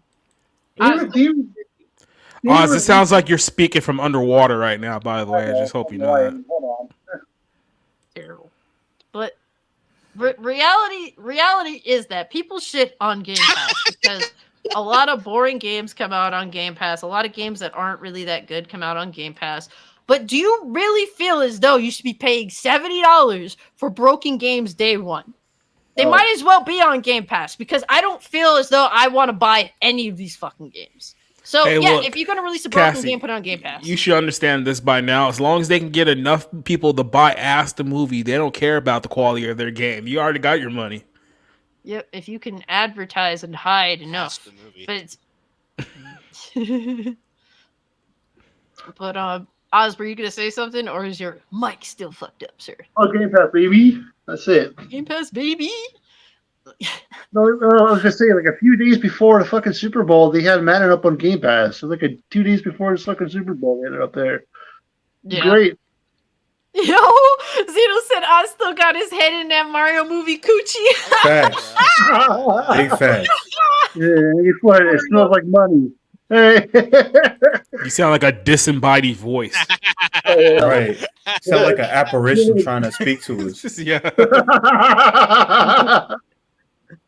And Iron Man says Xbox is trash and Game Pass is a plague. I agree, but I also agree that's across the entire industry. Oh my gosh. But yeah, even ACG, who's a reviewer that I go to his reviews when I'm, wondering if a game is going to be decent or not. And he even confirms that it stands. All platforms have massive performance and bug issues with crashing, even occurring occasionally on the consoles for Jedi Survivor. This impacts the story, the gameplay, the fun actor, the audio, everything. This is not just a PC thing. Patches, quote unquote, patches are incoming. Yes, patches are indeed always incoming. And that's how patches work. And that's good because the game is as close to not working as I have seen it in a title in review period since Days Gone. At this time, the actual game itself is severely impacted across all platforms by technical problems and impacts everything from story beats to voiceovers. That is very concerning. It's fine. The game comes out tomorrow, fine. doesn't it? It does. Yes, it does. Technically, it comes out to midnight. That's great. Yep. I feel bad for anybody that's pre-ordered this shit. I don't. You should have learned your lesson by now about pre-orders. Yeah, I mean, it's sad because it's like Especially everything. from EA, yeah. It's sad because everything just kind of is shit or just launches shit now. But I know, TJ, that you saw the Armored Core game. You want to give your thoughts on it? Yeah, my thoughts in regards to Armored Core, because it is a From Software game. For anybody that's listening, it is not a Souls game. Don't try to purchase it thinking that it's a Souls game. It is not that. So if you are a From Software fan and you want expecting it to be one thing, it's not that. So if you haven't played a previous Armored Core game, do not get involved with this. It's not going to be to your liking. Or, I mean, you could like it, possibly. Just don't go into it thinking that it's going to be a Soulsborne game, because it won't be. Outside of that, I think the game looks great. I mean, From Software, they do amazing work. So I liked what I saw. I don't think I'll be getting it day one, but I definitely am interested in it. No, I agree. So I played this game on OG Xbox called Robotech, and it kind of reminded me of that a little bit. I've never played any Armored Core game, so I'm curious about this. I mean, I'm not the biggest when it comes to like mecha, but I'm open to it. And prior to I didn't know that this was like action based. I thought it was maybe would have been, because like I said, I've never seen anything Armored Core, so I thought it was maybe like a turn-based game or something. It does. My only thing is that apparently is this exclusive to PlayStation? No, it's not. No. Okay, so my only thing is it's also on last gen, so it's on PS4, PS5. So it's time to move on from last gen. We're year 3 currently of PS5, Xbox Series X. Why is it that we're still making games for old hardware, for tablet? Because CPU the new shit is hardware. broken. Did you not hear the story? Everything is broken. That's why we're still making stuff for the old games. And a big reason why, proprietor as to why, is that they also need to account for old hardware too. And with that being said, they should leave behind the PS4, the fucking the Xbox One, and also leave behind old PC hardware as well.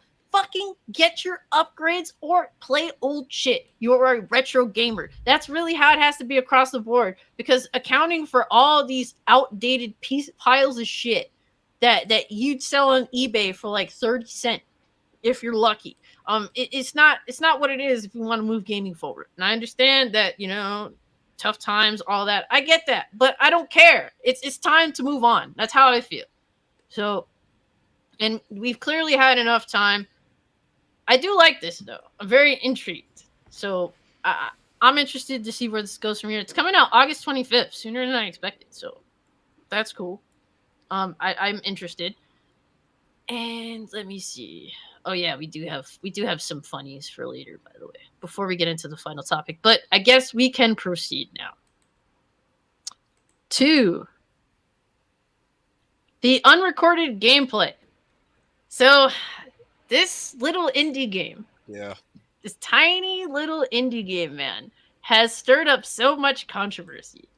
And it seems as though it's from both sides of the political aisle, from what I've seen. Why, I don't know. If you're into politics, maybe you should just shut the fuck up. But it's funny because the developer's name of Unrecord is Drama. And the game's Unrecord stirred up a lot of drama. Apparently, right-leaning individuals were concerned that the game is apparently too realistic. And from what we've seen, yes, the game looks very realistic, looks very nice. It looks pretty interesting. Now, how will this translate in terms of how we actually play? I don't know. I'm kind of concerned because it looks too different from modern shooters to sort of be like, you know, what they're showing. So I'm interested to see. At first I thought it was a VR game because that would make more sense, but apparently it's not a VR game. So I don't know how that's going to work. But so people real. On yeah, like it does look real. I thought it was legitimate like body cam footage of a fucking shootout. I literally thought it was real. That's what I thought. I thought it was real. I didn't believe it was gameplay until I watched it a second time. And I'm like, okay, I see like there's certain aspects of it where you see that it looks realistic, and then there's certain aspects where you could tell it's a video game, but the line is so blurred, and to like the naked eye, like to a regular like casual viewer of gaming, they're not going to recognize those cues. So that's why it would be hard to decipher whether or not it was real or if it was just a video game. So I thought when the developer actually showed like the actual frames, like frame by frame of them and going through the level of the of the game, or for this particular section that was shown, I thought that was cool because it's like, no, this isn't realistic. It's a video game, and this is in Unreal Engine 5, and they just showed what that engine can do. So I think this is extremely impressive. Now, I will say, I don't know how it'll play gameplay wise, because I don't see like where I would be very interested in playing it gameplay wise. I don't think it looks very interesting in that regard, but I do appreciate visually what it is. Yes. Zach, you gonna say something?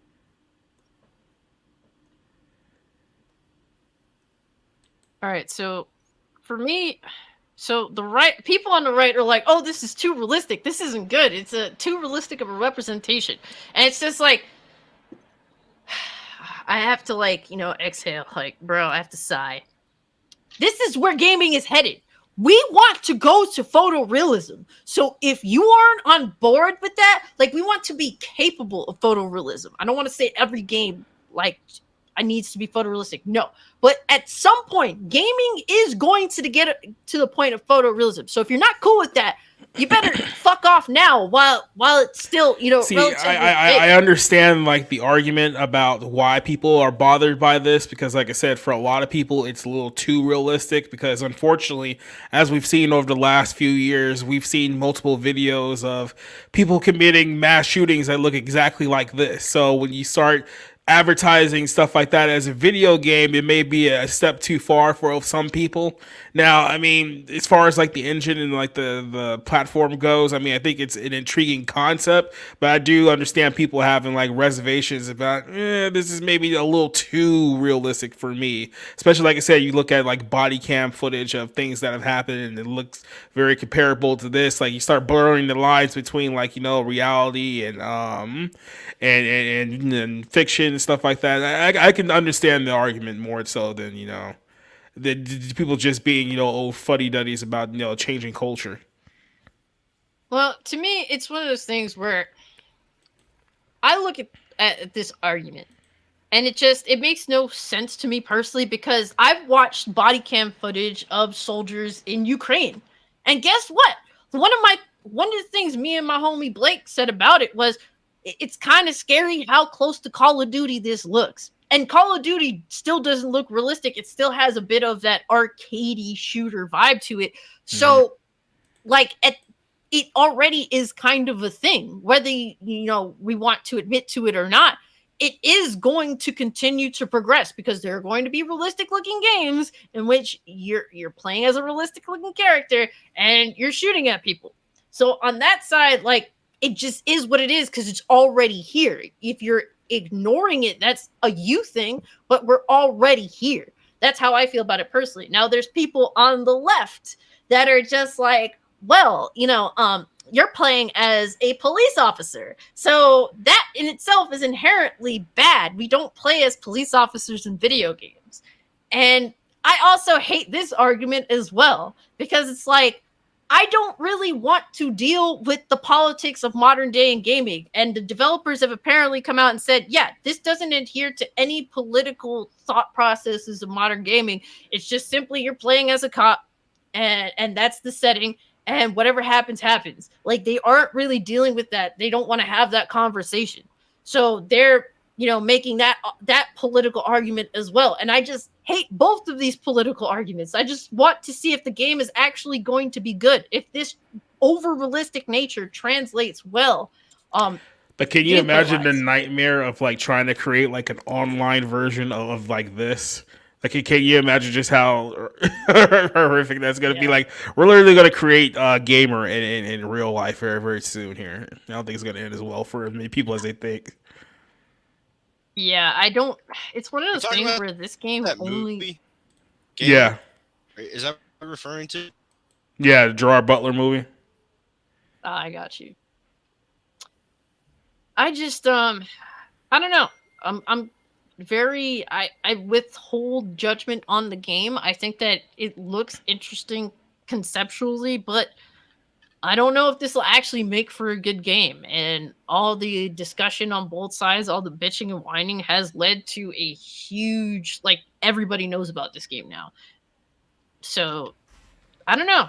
I don't know how you TJ Eyes, I don't know if you want to chime in on this, how you feel about personally in regards to how this game looks. I have a problem. I think it's too real. Yeah. I play. I know everybody plays their video games for a certain reason. I play mine for fantasy, not reality. And this is too fucking reality. It's too fucking real. You're just saying it's just not for you. No, I don't think it's for a right, stable mind person. Like society said, if somebody sees this and it's just too damn real, it could trigger something. It can end up causing more damage than good. I mean, I know there's labels on games to prevent this kind of shit from happening, but games get in the kids' hands regardless of the fact. And with all the shit that's going on in the world, I think you're walking a fine line. I think another unintended consequence of something like this is that if we start, having shooters that look basically like real life, and you start seeing like stuff like that. Like, this has always been the argument from like people who were always like, oh, Call of Duty is like desensitizing people to like real life murders, and it was always a ridiculous argument then, because it's like you could clearly tell the difference between a video game and a real life situation. But if we're now making the video games look like real life situations, like I said, we're starting to get to the point where like, video games can look like, remember the guy like Buffalo who like shot a bunch of people, then like live streamed it and stuff like that. Like, you don't want it to get so close to where you can't tell the difference between what is a video game and what is reality, because then you're gonna start mentally like messing with people. And do you think that a game hub introduced to this game, which shows your markers, your all that shit, do you think that will alleviate this issue? No.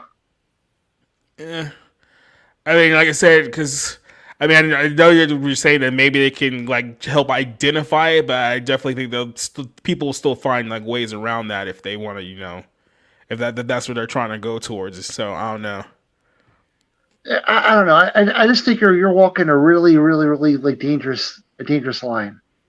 But don't you think that games are going to end up at this state sooner or later, eventually? Yeah, but I mean, look, there's a lot of things with technology that we're going to end up there one way or another, and people aren't looking at the long-term effects of it. Like, everyone's talking about this whole AI craze, and they're talking about, oh, this is going to be the next big thing. We're going to have AI write movies for us, and all these other things, making it seem like, oh, this is going to be an exciting time, and no one's looking at the long-term ramifications of what they're doing with AI now. So, yeah, this is going to go. This is where it's going, whether we like it or not. But like I said, I don't think people are really truly looking at the ramifications of where this is going to lead us in 5 to 10 years, where when we open the door, we can't go back through the other side. Because there is some weird incidents in gaming where like people actually get like war trauma and like PTSD from it. It's happened. I've read about it a few times. So people actually will get the same fucking effects that fucking soldiers get, like the fucking flashes of the bangs and it freaks them out and shit.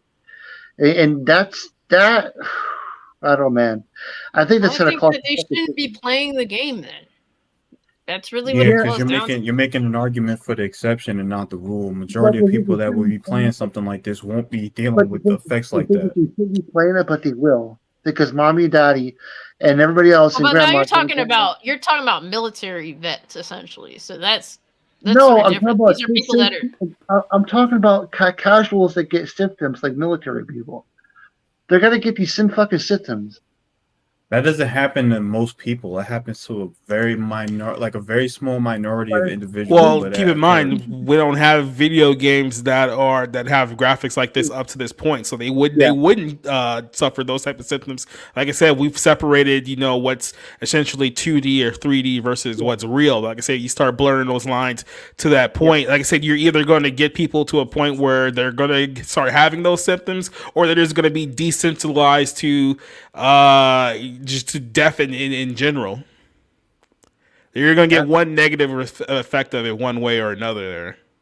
Yeah, I just feel like anything that's introduced that's new or that's different is always going to have a positive and negative side to it.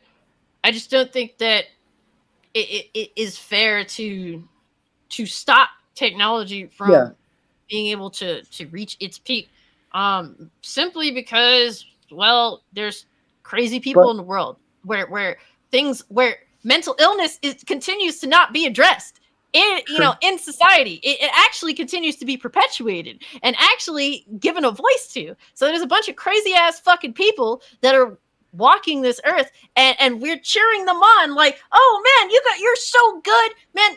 We don't care how asinine and insane your thought processes are. Good on you for putting your words out there, even though you're fucking clearly insane. And we actually do that in society. And to me, that when you're saying we can't have realistic looking shooters because of the problem, the actual problem won't be addressed, is inherently the problem for me personally.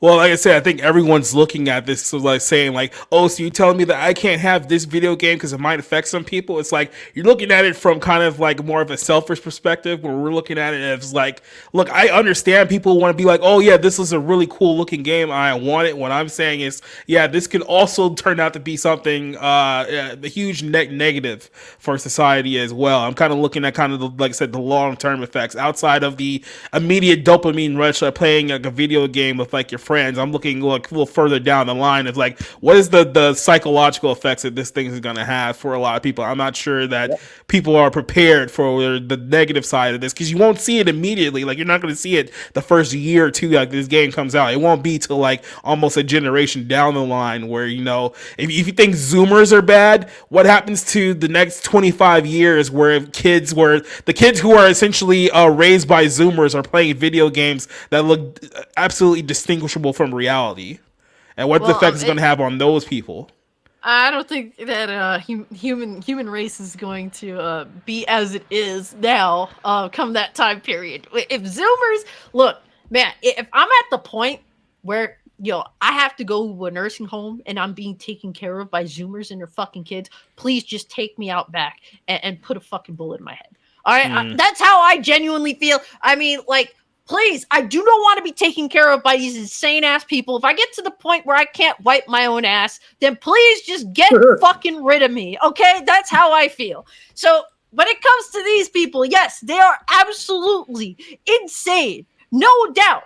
And the problem is that it's not being addressed. But yet I have to suffer. And I will admit, I'm wholeheartedly selfish. You know why? Because no one gives a fuck about me anyway. So I'm going to be selfish. People would rather acknowledge someone that's clearly mentally ill and say, oh, you can have this and you can have that. We'll listen to you. We don't care how insane your thoughts are. We'll try to accommodate you. And guess what they tell me? Cass, go fuck yourself. And that's what leads me to becoming a selfish person, because I know that everything's effed up and nobody wants to address what the issue is. So therefore, yes, I'm going to be extremely selfish, and I want these games because at the end of the day, I'm not going to do anything insane by playing these games. There will be people that will do insane things regardless of if they're playing these games or not. But you know what?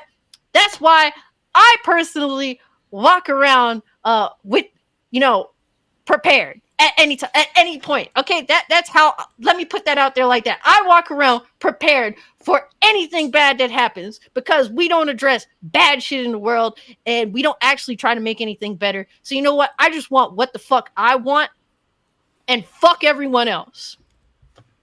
That's how I feel personally.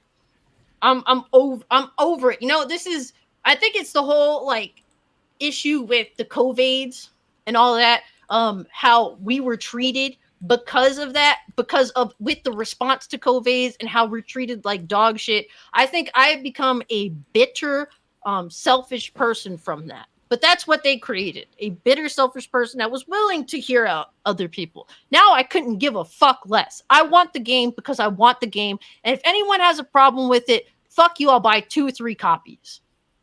That's how I feel. That's how I am. And I'm kind of just, I'm over us having to cater to 1% of society that will not be fucking addressed. I have to cater to them. I'm over it. That's how I am. I guess that could be offensive to some people, but at the end of the day, I don't give a fuck anymore. I'm tired of caring. I'm tired of it. That's how I feel. So, and it's one of those things where it is, I do understand that there are consequences. I do understand that, but there's consequences either way. You can't save everyone. Look at with the whole COVIDs thing. Fucking close down your businesses, ruin your entire life, stay at home, locked in your fucking room for 15 days. 15 days, which turned into months and months and months. And guess what? No matter what option was taken, not everyone was going to be saved. But we have this whole savior complex where if you just do what we tell you to do and everyone can be saved. That's not possible. That's not realistic. That's what it is. I think people put too much credence into things that really don't affect their everyday life. They just don't want you to enjoy something that they don't enjoy or that they don't have any benefit of. So that's ultimately what that is about. I need to see more gameplay, but from what I've seen so far, I'm definitely intrigued by it. So any moral like police that want to jump in and try to say something about, oh, well, you shouldn't play this because shut up. I don't care about none of that. I'm interested in this game. Like, this is something that I have interest in. I want to see more gameplay wise. If the gameplay doesn't match up to what I see visually, more than likely I'm just going to avoid it. And that's just from a gamer perspective. I don't have any moral high ground in regards to who's going to deal with what if they see it or what consequences may come from.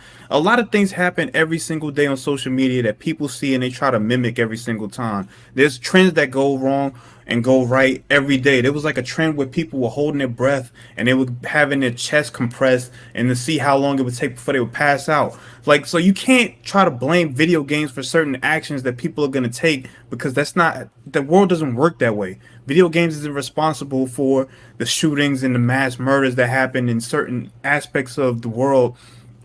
That's not a controversy that is a common occurrence. It doesn't happen that way.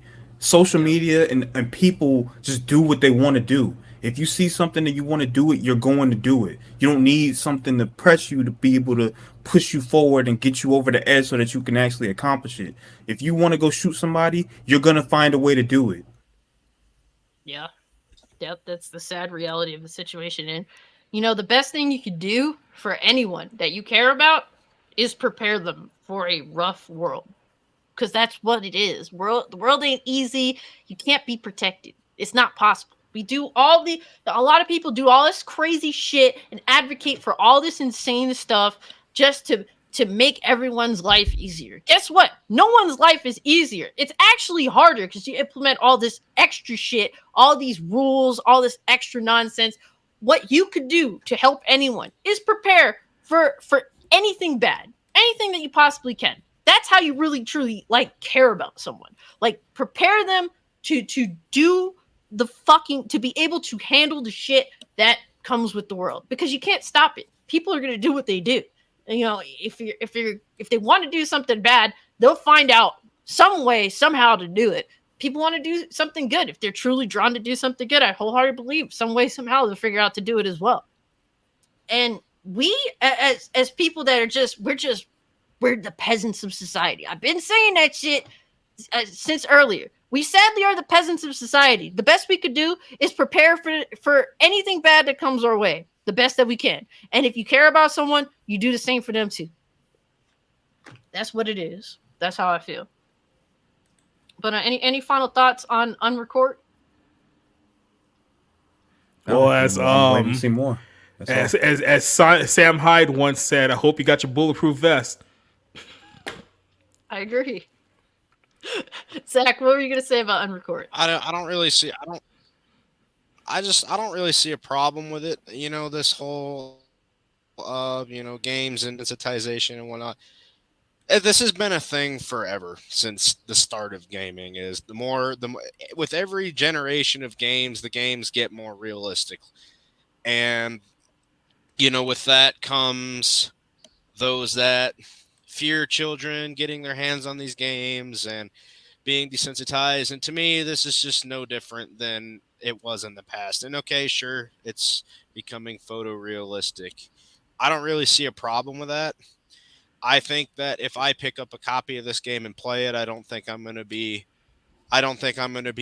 trying to replicate anything that I've played on the game. Just as, I don't feel with horror movies, I don't feel like little Johnny watches a Friday the 13th movie and next thing you know, he's putting a mask on and killing people, or little Johnny finds a death metal album and next thing you know, he's in the woods sacrificing goats in the woods. It's not going to happen. Generally that it's not going to happen. It's even been statistically proven that that's not going to happen unless you are mentally unstable. I could see maybe somebody who's already not all there in the head playing this game and then generating some very, very immoral. I can see that, but the thing is that that's always been the case. That this is nothing new. To me, this is nothing new. Nothing new whatsoever. Yeah. The controversy is going to die down before too long. The idiots on the left and they're going to be bitching and complaining, and then they're going to shut up, and then we're all going to be able to enjoy the game. That's how it's been since pretty much the start of gaming, and this is just no different. It's no different. It's happened across many forms of entertainment over many decades. We're going back to like shit. I remember, the discussions of when comic books were ultra fucking censored to the point where they couldn't have like good comic books at all back in like the 50s. It almost destroyed the entire industry just because somebody was just like, well, we could save all these children and stop their delinquency and blah, blah, blah. That just causes more delinquency. You actually perpetuate the very problem you try to address. Exactly. There's always going to be rebellion. And so, the left and the right could bitch about Unrecord, but guess what? It's here. So fucking either deal with it, shut the fuck up. If you're concerned with your child playing it, fine. If you're scared that much, homeschool your kids. It's probably what you should be doing anyway. Go for it, Zach. I'd like to add that normally pretty much all of video games, they come with a little letter rating that's in the bottom corner of the box, and it tells you all of the contents of the games. And I don't understand why, when parents go to buy games for their children, what is so hard about reading the contents of the the rating system exists for a reason, and I don't understand what about that parents today don't understand. It's right there on the fucking box. Just like when you go to buy a pack of fucking cigarettes, the fucking Surgeon General's warning is right there on the fucking box, but people still buy them. Yeah, I think the reality of the situation is that video games now are for more than just children. When they were, back in the day, they were, perceived as simply for children. Now we have video games that appeal to children, teenagers, adults, all sorts of games, because it's an art form, and this art form inherently encompasses anybody that the particular art is made for. That's what allowing art to free flourish and be what it is. That's what happens. You're going to have all this art that is made for different demographics of people, if it be gender or if it be age demographic. So we have to learn to move forward accompanying that. It is very important that you adhere to, the actual rating system, because there are games now that are made for a mature audience, and there are games that are made for kids, for young and immature audiences. That's just what it is. And as long as these games, and I always want all games to be rated, to be given its proper rating, so that everyone can go into this game knowing what to expect. That's important to me. Definitely a thing that I'm glad is a part of gaming. That's what's necessary. So on that front, just be serious about it. This entertainment is for everyone. And you're going to have to deal with that. But yeah, guys, we do have to move on to the final part of the podcast. And that is the Microsoft Activision Blizzard deal. The CMA, which is the Competition and Markets Authority, blocked this deal. This is something that's been going on. Basically Microsoft has been trying to, they made this deal with Activision Blizzard King to essentially merge. This is two enormous entities in gaming. And they agreed, for what, $70 billion or something? No. Is it billion or more? It's an enormous amount of money. I rolled out of my bed like, what the fuck, when I heard about this deal. So, and they have been working with all the regulators across the world to see through that this deal does go through. And for the most part, while there's been hiccups, they've had to make concessions, they've had to make deals.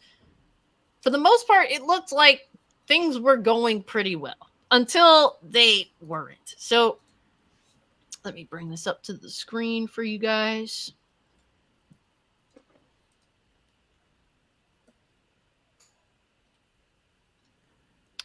So the Microsoft Activision deal prevented to protect innovation and choice in cloud gaming. So the CMA themselves had established that this deal would not hinder competition amongst the general gaming space.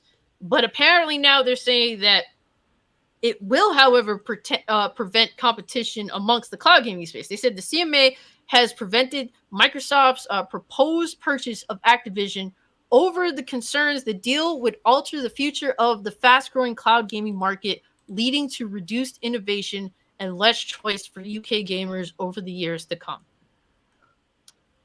Now, I'm not big into cloud gaming at all. I actually hate the concept of it. This would technically benefit me because I feel as though Microsoft is definitely pushing cloud gaming. Like, they're one of the biggest proprietors of it. They're one of the biggest innovators of it. So I guess in a sense, this kind of theoretically kind of hinders their ability to continue to nurture that space of gaming.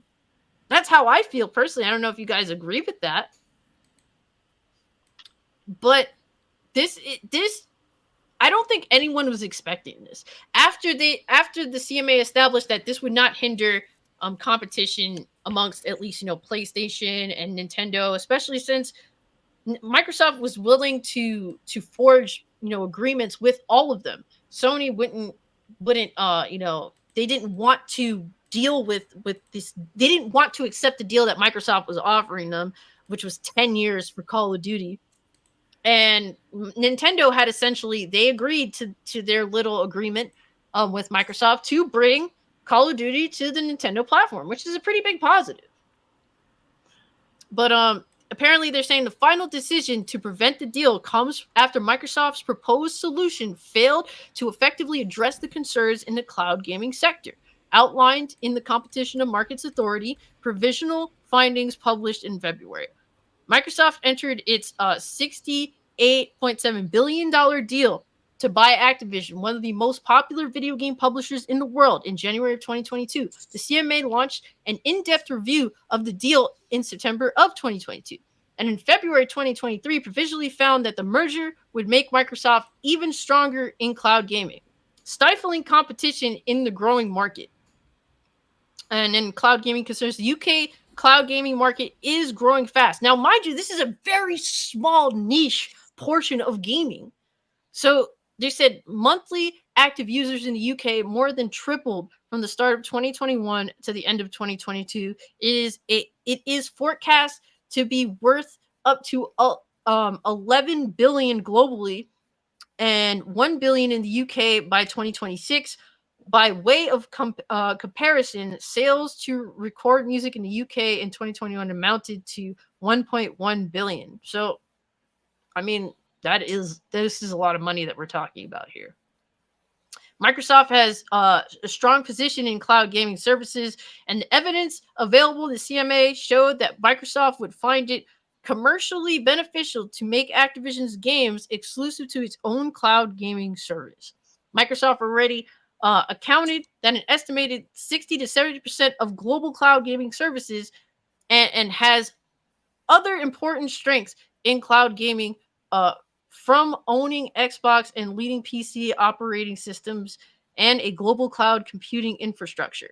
The deal would enforce Microsoft's advantage in the market by giving it control over important gaming content such as Call of Duty, Overwatch, and World of Warcraft. The evidence available to the CMA indicates that absent the merger, Activision would start providing games via cloud platforms in the foreseeable future. The cloud allows UK gamers to avoid buying expensive gaming consoles and PCs and gives much more flexibility to choose as to how they play. Allowing Microsoft to take such a strong position in the cloud gaming market just as it begins to grow rapidly would risk undermining the innovation of the crucial development of these opportunities. So when it comes to how they're going about this, it's one of those things where I just look, when it comes to this, I'm no expert by any means, but when I look at this, it kind of feels like they're trying to, prevent Microsoft from, really pushing forward cloud gaming. And that to me is really weird because it's like, if you want this to grow, you need innovators, but you're stifling one of the biggest innovators of the space. So I don't understand how this makes sense. Now, I don't know if you guys were shocked by the CMA's decision, because I didn't think that this was going to be a problem personally.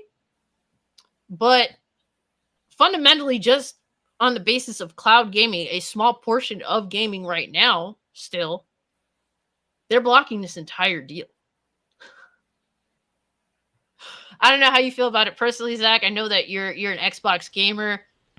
Theoretically, I don't know if you're into, Xbox Game Pass, if that's your way of playing a lot of your games, but Call of Duty and basically Activision being bought by Xbox, by Microsoft would bolster, Game Pass for you, essentially, likely, right?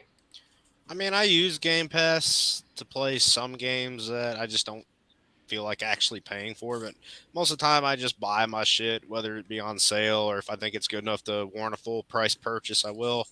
I mean, this doesn't really, this really, whatever goes down with this doesn't really make a difference to me one way or another. Okay. It's just kind of, like, okay, it's happening. Awesome. Like I said, I have Game Pass and I do use it occasionally, but, not enough. Like, this doesn't really matter to me, I guess. Yeah. Unless, it just doesn't matter to me. No, I get what you mean. For me personally, it's one of those things where I have PC Game Pass, but I own Xbox Series X, I own PS5, I own Nintendo. So at the end of the day, I'll get games wherever I want to. I have the choice. I've given myself the choice. It's one of those things where when I looked at this deal, there's positives and negatives on both sides. We have two mega corporations merging. Two of the biggest, like Microsoft, which is the console manufacturer of Xbox, and Activision, arguably the biggest publisher in all of gaming. And this is after Microsoft had just purchased Bethesda, a year prior. So it is concerning on that front. But, the CMA themselves have determined that this would not stifle competition. So it's one of those things where I'm just kind of wowed by this scenario.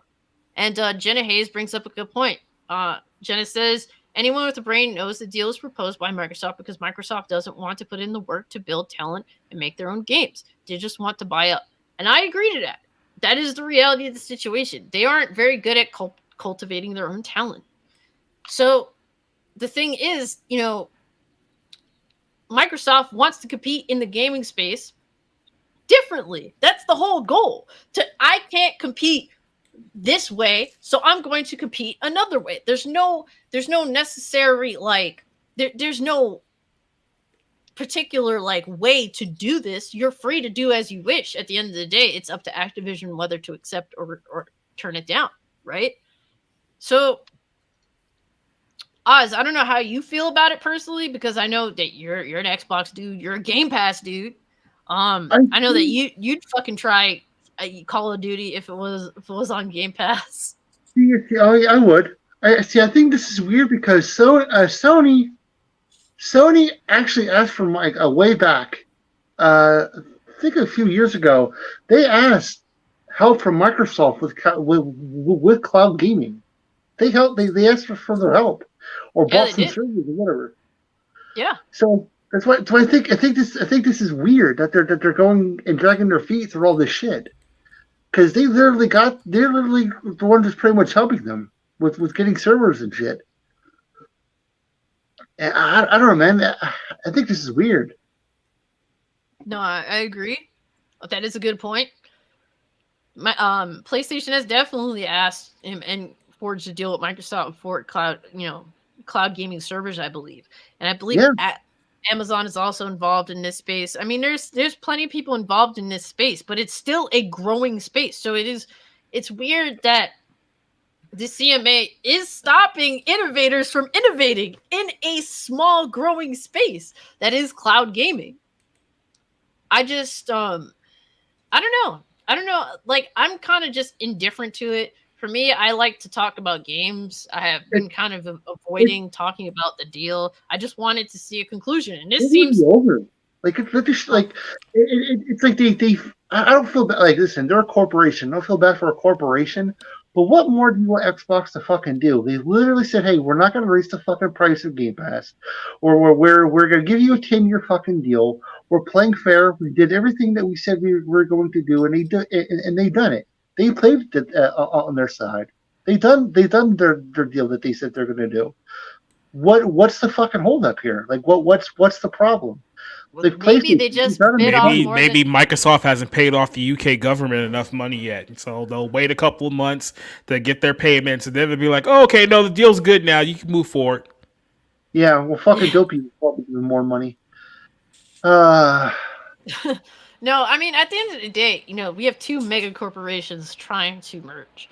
That in itself may just be too much. That's just the reality of it. It's not just Call of Duty we're talking about here. We're talking about all of Activision. We're talking about Activision's mobile games. We're talking about Activision. Call of Duty is the biggest selling game every year. That's just what it is. This is a major company that is involved in a lot of facets in the gaming space. And I think personally, when it comes to Microsoft acquiring Activision, is specifically more so for their mobile gaming market. That to me would be ideal in terms of making revenue. Big money is in that.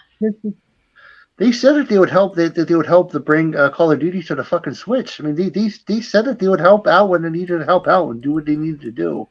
I mean, it's gonna run like shit on the fucking Switch.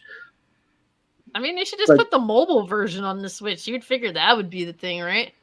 Yeah, I mean, they said, hey, well, they'll do what they need to fucking do. Oh yeah, I can definitely agree to that. Microsoft themselves have been willing to approach every issue that was presented to them and do their best to navigate it and make the deals that they need to make. They're willing to extend their hand, but it seems like that's just not enough. And to be fair, I can see why it may not be enough. These are two enormous fucking companies. I fear this type of shit. Consolidation is not a good thing. It isn't. It's weird that Nintendo doesn't have a problem with this, but PlayStation does. Nintendo doesn't give a fuck. Because go ahead, do it. We don't give a fuck. Well, I mean, I think it's kind of weird that Nintendo isn't making a big deal out of it. Because at the end of the day, this is your competition that you're dealing with. I wholeheartedly expected each company to play their hand. That's what I expected. That's what it is. Legally, they were going to play their hand till the end. That's how it works with this type of shit. So I'm not necessarily surprised that PlayStation is playing their hand. I'm kind of surprised Nintendo isn't playing their hand. Why aren't they asking for more? You know, since Microsoft is playing so nice with them, you would think that Nintendo would ask for more, right? That's how I'd feel. Oh hell! If I'm Microsoft, I'm at least patting their fucking wallets and hey, listen, say good shit about us. We can get this shit fucking going through. A good year. Maybe they did throw Nintendo some moolah. Because they had to throw some pies on the pie. I'm joking. That's what they're doing. I mean, that's what I would do just to get a good word. Like, hey, Nintendo is the elder of the group here. They're the elder company. Get their good word. I mean, just get them on your good side. No, that's what Microsoft has been trying to do. They've been trying to play the nice guys, not because they're nice by any means. They just simply want what they want. They want the deal to go through, so they're willing to do what they have to do in order to get that. But I will say, so at this point,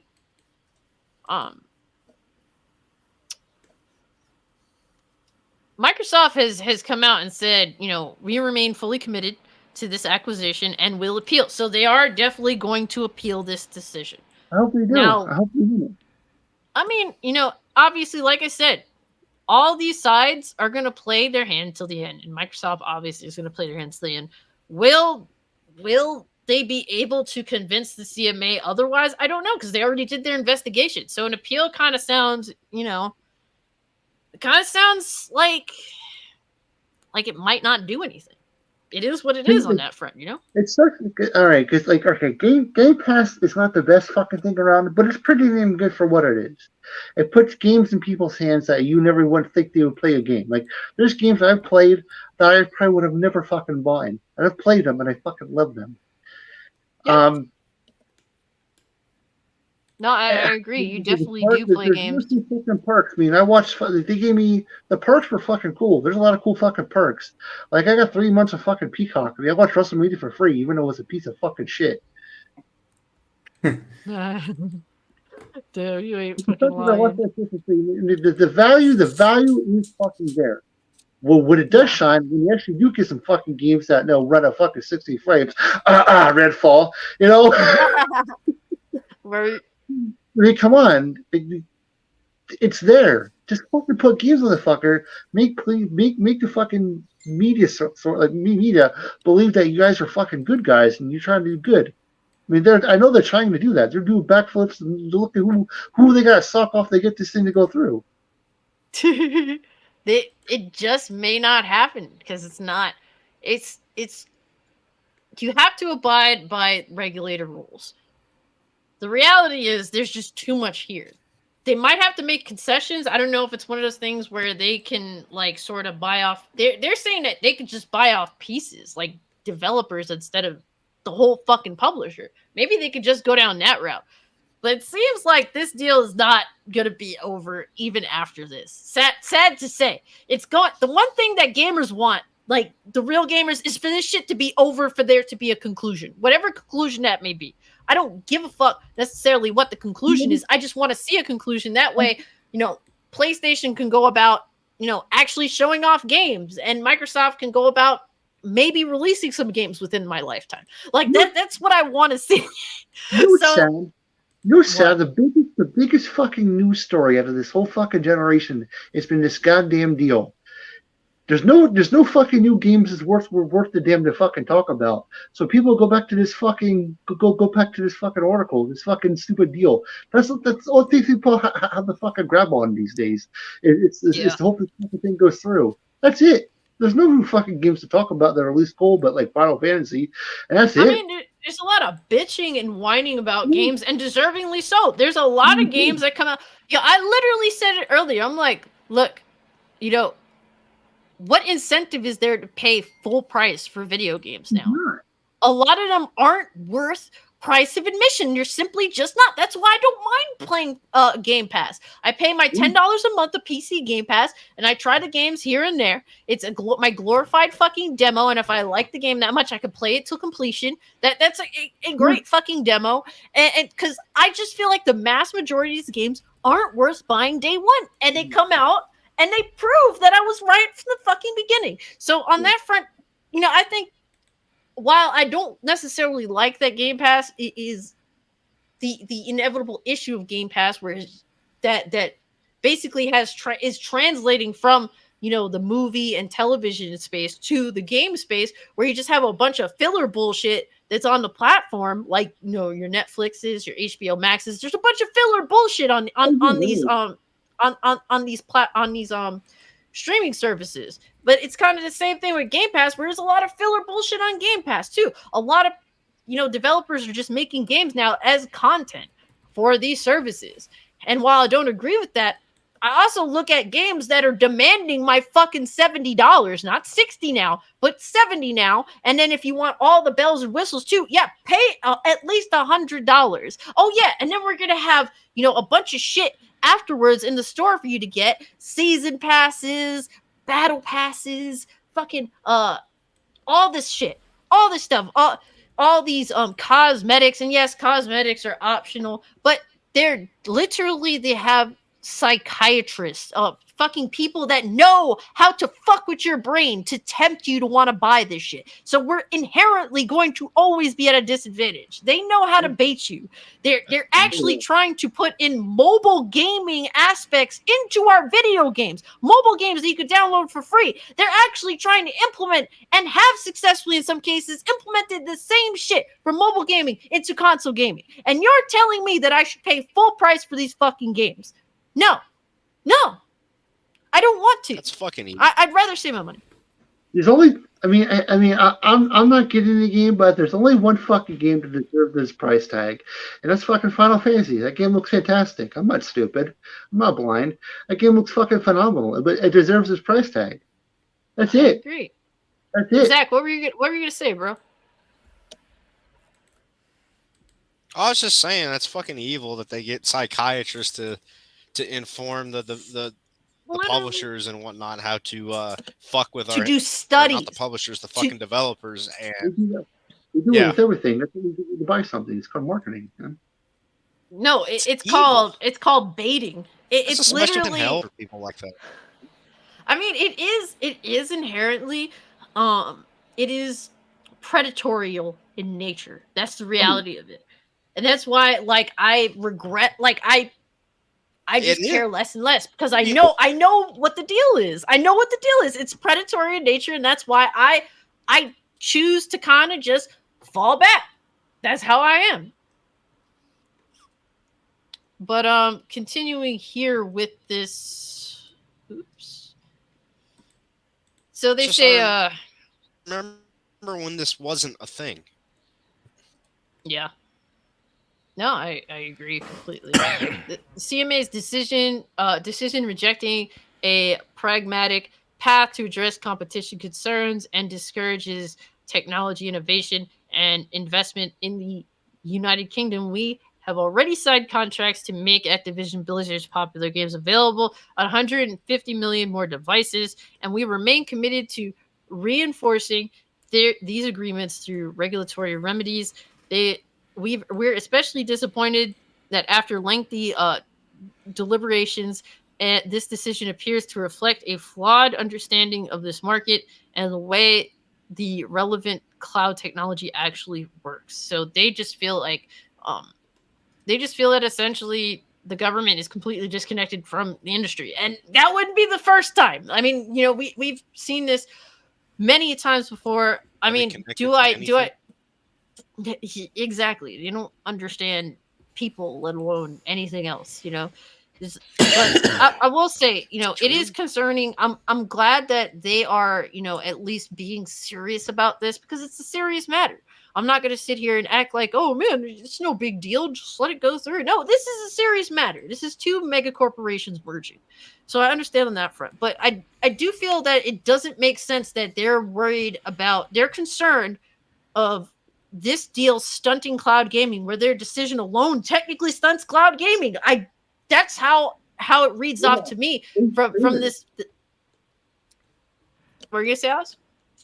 They fucking pretty much created cloud gaming. They pretty much fucking the one guys that's pretty much that's fucking been the flag bearer of this shit. I mean, I don't know who the fuck has done what, but they're innovators of it. There's definitely a lot of innovators for the cloud gaming space, and they're one of the bigger ones for sure.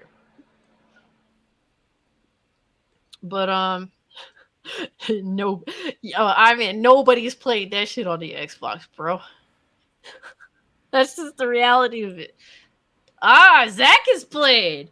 Zach, you're into RPGs, bro, or no? No, I'm just letting you know I got to work tomorrow, so I'm gonna have to jet, guys. But no, actually, all right, play cool, that, bro. But... See? Thanks for having me on. I'm sorry I had to jet. I just got to get up early tomorrow, so no, I appreciate good, you having bro. me on, Cassie.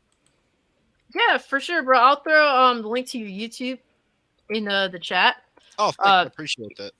If you want to tell anybody what you got going on. 9:30. I got you. Well, any final words for the chat? Anything you want to let them know that you got going on? Nah, I really got nothing on my channel going on here as of late. I might here in the next few days. I'm not sure, but I appreciate you having me on, Cassie, and the rest of you guys, subscribers, and the other people on the stream. It's nice talking. I'll see you guys next time. Yeah, likewise, bro. Have a good one. Take care of yourself. All right, man. You too, guys. Yep, but Zach, he loves he loves horror. He talks about horror a lot. So if you're into that, definitely check out his YouTube channel. He's a good dude. A lot of time homie, man. We met through YouTube, and we've always stayed connected. We like to talk about horror, so he's a good dude. Oh shit, what up, TW? Good to see you, bro. Hope you're doing well. But yeah, as it stands right now, we've reached a conclusion with the CMA that they're not accepting the deal. And now we're going through a situation in which Microsoft is challenging this decision. So the ball continues to roll. And I know a lot of fanboys, man. A lot of these fanboys, hold up, let me bring up this shit. Honestly, the Fallout has made some amazing content. Let's just put it that way, if I'm being completely honest with you guys. So I gotta pull this one up, guys. This is freaking hilarious. But PlayStation Studios welcomes to the family the CMA, the Competition and Markets Authority. This has been the best part of this decision, man. I thought this one was hilarious. And then another one here where shout out to P-Rock, where he's wondering who made this, and they have fucking the Days Gone cover where it says "Deals Gone." Yeah, I did see that. I've seen that floating around a few times. That shit was funny. That was funny as hell. But overall, man, there's still more fight to be had. But I just want it to be over. Hopefully that whatever happens, and that this won't be going on for 4 years. Because some people are saying this might go on for multiple more years. So we're going to actually have to deal with this maybe for even longer. And it just takes away from the overall conversation that I think everyone does want to have, which is gaming. But any final thoughts on this whole CMA blocking the Activision Microsoft merger? Nah. All right. So at this point, man, it's the end of the show. And it's been a damn good show, as per usual. Obviously, I thank Zach Hall for coming through. Society, I thank you as well for coming by, hanging out with us. Do you have anything, sir, that you would like to promote in regards to what you got going on, sir? You're welcome to do so. We've got 2 movie nights coming up. Saturday night we'll be watching Blue Streak with Martin Lawrence on Twitch and Rumble, and then Monday night we'll be watching the Street Fighter movie as well. So we got 2 of those coming up. The original Street Fighter movie? Oh yeah, 1994. Okay. Yeah. Nice. Shout out to Raul Julia. Rest in peace, man. Yeah, so those are the two movies we got coming up on Saturday and Monday, and then next Tuesday, Barroom Podcast. If you haven't seen last Tuesday's show, you need to go back and watch that one because we had a very, very good time on that one. If we posted our entire review of the new Power Rangers movie, and yeah, it's an absolute dumpster fire. So definitely go out and check that one out. Oh my god. Yeah. It was interesting hearing you guys definitely talk about that. I was not going to watch that because, well, I have self-respect. So but yeah, guys, yo, Oz, do you want to give no wait, I have to save your final word for the end, even though I'm gonna be horrified. But TJ, got anything you want to say to the chat? So, in about an hour and a half, I will run Jedi Survivor and see what comes of it. I will be letting, if you're in the Cult Classic Discord, I will be notifying and giving updates on everything in regards to the game. Outside of that, it was a great show. I enjoyed the conversation, especially the Unrecord gameplay conversation and the controversy surrounding that. I enjoyed that. But outside of that, that's about it, man. Everybody have a good night. Yes, sir. All right, so I just posted Society's YouTube as well as. Damn, I look sexy in that picture too. By the way, I just wanted to say that. Well, I'm glad that you're feeling yourself, bro. I also posted Society's it, Twitter if you want to give him a follow on there. It's basically the best way to keep up with all the stuff he's got going on because there's always something going on Society's end. But yeah, guys, if you do want to be a part of the growing Discord, consider becoming a channel member. The basic membership gets you access to the Discord, and we post a bunch of bullshit up in there. It's fun. It's mad chill. It's a good space to be in if you just want a chill vibe with no bullshit and strings attached. Lately I made a foodie channel in the Discord, and it was supposed to be for the individuals that actually wanted to post like good food and like their recipes and all that shit. It turned out to be an absolute dumpster fire where everyone's posting the most heinous and disgusting fucking abominations to society and to humankind possible. So yeah, if you want to engage in that as well, bring your piles of dog shit dinners and lunches and post them there if you so choose to. No, but literally piles of dog shit. Bring literally piles of dog shit. We want to see it. Yo, I have to call out Butch. This motherfucker posted fucking ham chunks over fucking kibble and said that was lunch. Like, I saw that. That was I was laughing at that. That was pretty funny. We had an argument over that shit. He was like, no man, it's breadcrumb. And it's like, bro, those are fucking those breadcrumbs. He was eating dog food. Like, yeah, yes, we know what that is. What are you doing, bro? What are you doing? That's the homie right there, but he need to stop. This dude needs to be under arrest or something. But yeah, guys, I always got something going on YouTube, so if you're new here, subscribe to the channel, man. Or, if you can, hit the like button. We're about to hit 40 likes. So if anyone's new here, hit that like button. Get us to 40 likes. I really appreciate it. It was a good show. We had a great chat. I really appreciate everyone that comes through.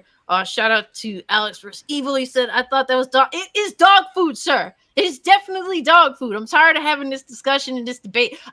He said it was like breadcrumbs. It's more like bread fucking pellets. But I would have at least took a second look if he happened to say it was like cereal or some shit. But no, that's clearly dog food. But yeah, guys, shout out to Iman Rich, the Swag Lord. Yo, Iman, you in the Discord, I'm pretty sure, right? You need to be chilling with us up in there, bro, for sure. But Salty Butterbags, thank you so much for coming through. Zeno, producer. Words of Paradise, really good to have you. Oh, Words of Paradise is gonna be posting in there, and Words of Paradise actually knows how to cook, so shout out to him on that. He definitely had way better than I ever could, that's for sure. Livewire 4K, thank you so much for coming through, bro. TW Booty Hunter, Michael Joe. We got Zeno. Floodzilla, good to have you. Y2 Viral. Oh man, so many homies coming through. I really appreciate everyone. Jenna Hayes. Black Metal Gamer, always good to see you. Hypnotic definitely was spitting fire in the freaking chat. Definitely have to have Hypnotic on soon, man. That's for sure. I'm gonna have to set that up. But yeah, guys, if I missed anyone, it's not intentional. Good all. Get to see you, fam. PDB, bruh. So much love, man. Also, hold on. Guys, I have a Kick. And I stream on there, like I try to do it twice a week. I will be streaming on there tomorrow. So Kick is an alternative to Twitch. And it's one of those ones where it's like, yo, shit is crazy on Kick, y'all. It's crazy on Kick. You guys want to have fun where I react to stuff that people post in the Discord and tell me to react to. I don't even look at it. Like I literally, y'all could be sending some wild shit and I wouldn't know until I click on it. So it is what it is on that front. It's fun. I've been playing Mafia 2 on there as well. So please, guys, if you can, make a Kick account. Come hang with me. I'll be streaming there tomorrow, probably at 8. We're going to have fun. It's going to be a good Friday night. So if you want to be involved in that, come through, man. Come through. Oz, do you want to give any final words in the chat? No, not really. Go fuck yourself. All right, man. Yo, guys, it was a great stream. Thank you all so much for coming through. Shout out to, the chat and the channel members. Really appreciate y'all. It means a lot. Thank you, Rich Swaggler, for being a channel member, bro. For becoming a channel member during this stream. That means a lot. And for all the super chats, all the love. Really appreciate y'all. But guys, with that being said, we are out. Peace. Go wash your balls. Wash your ass. Wash your ass and balls. Wash your ass and balls.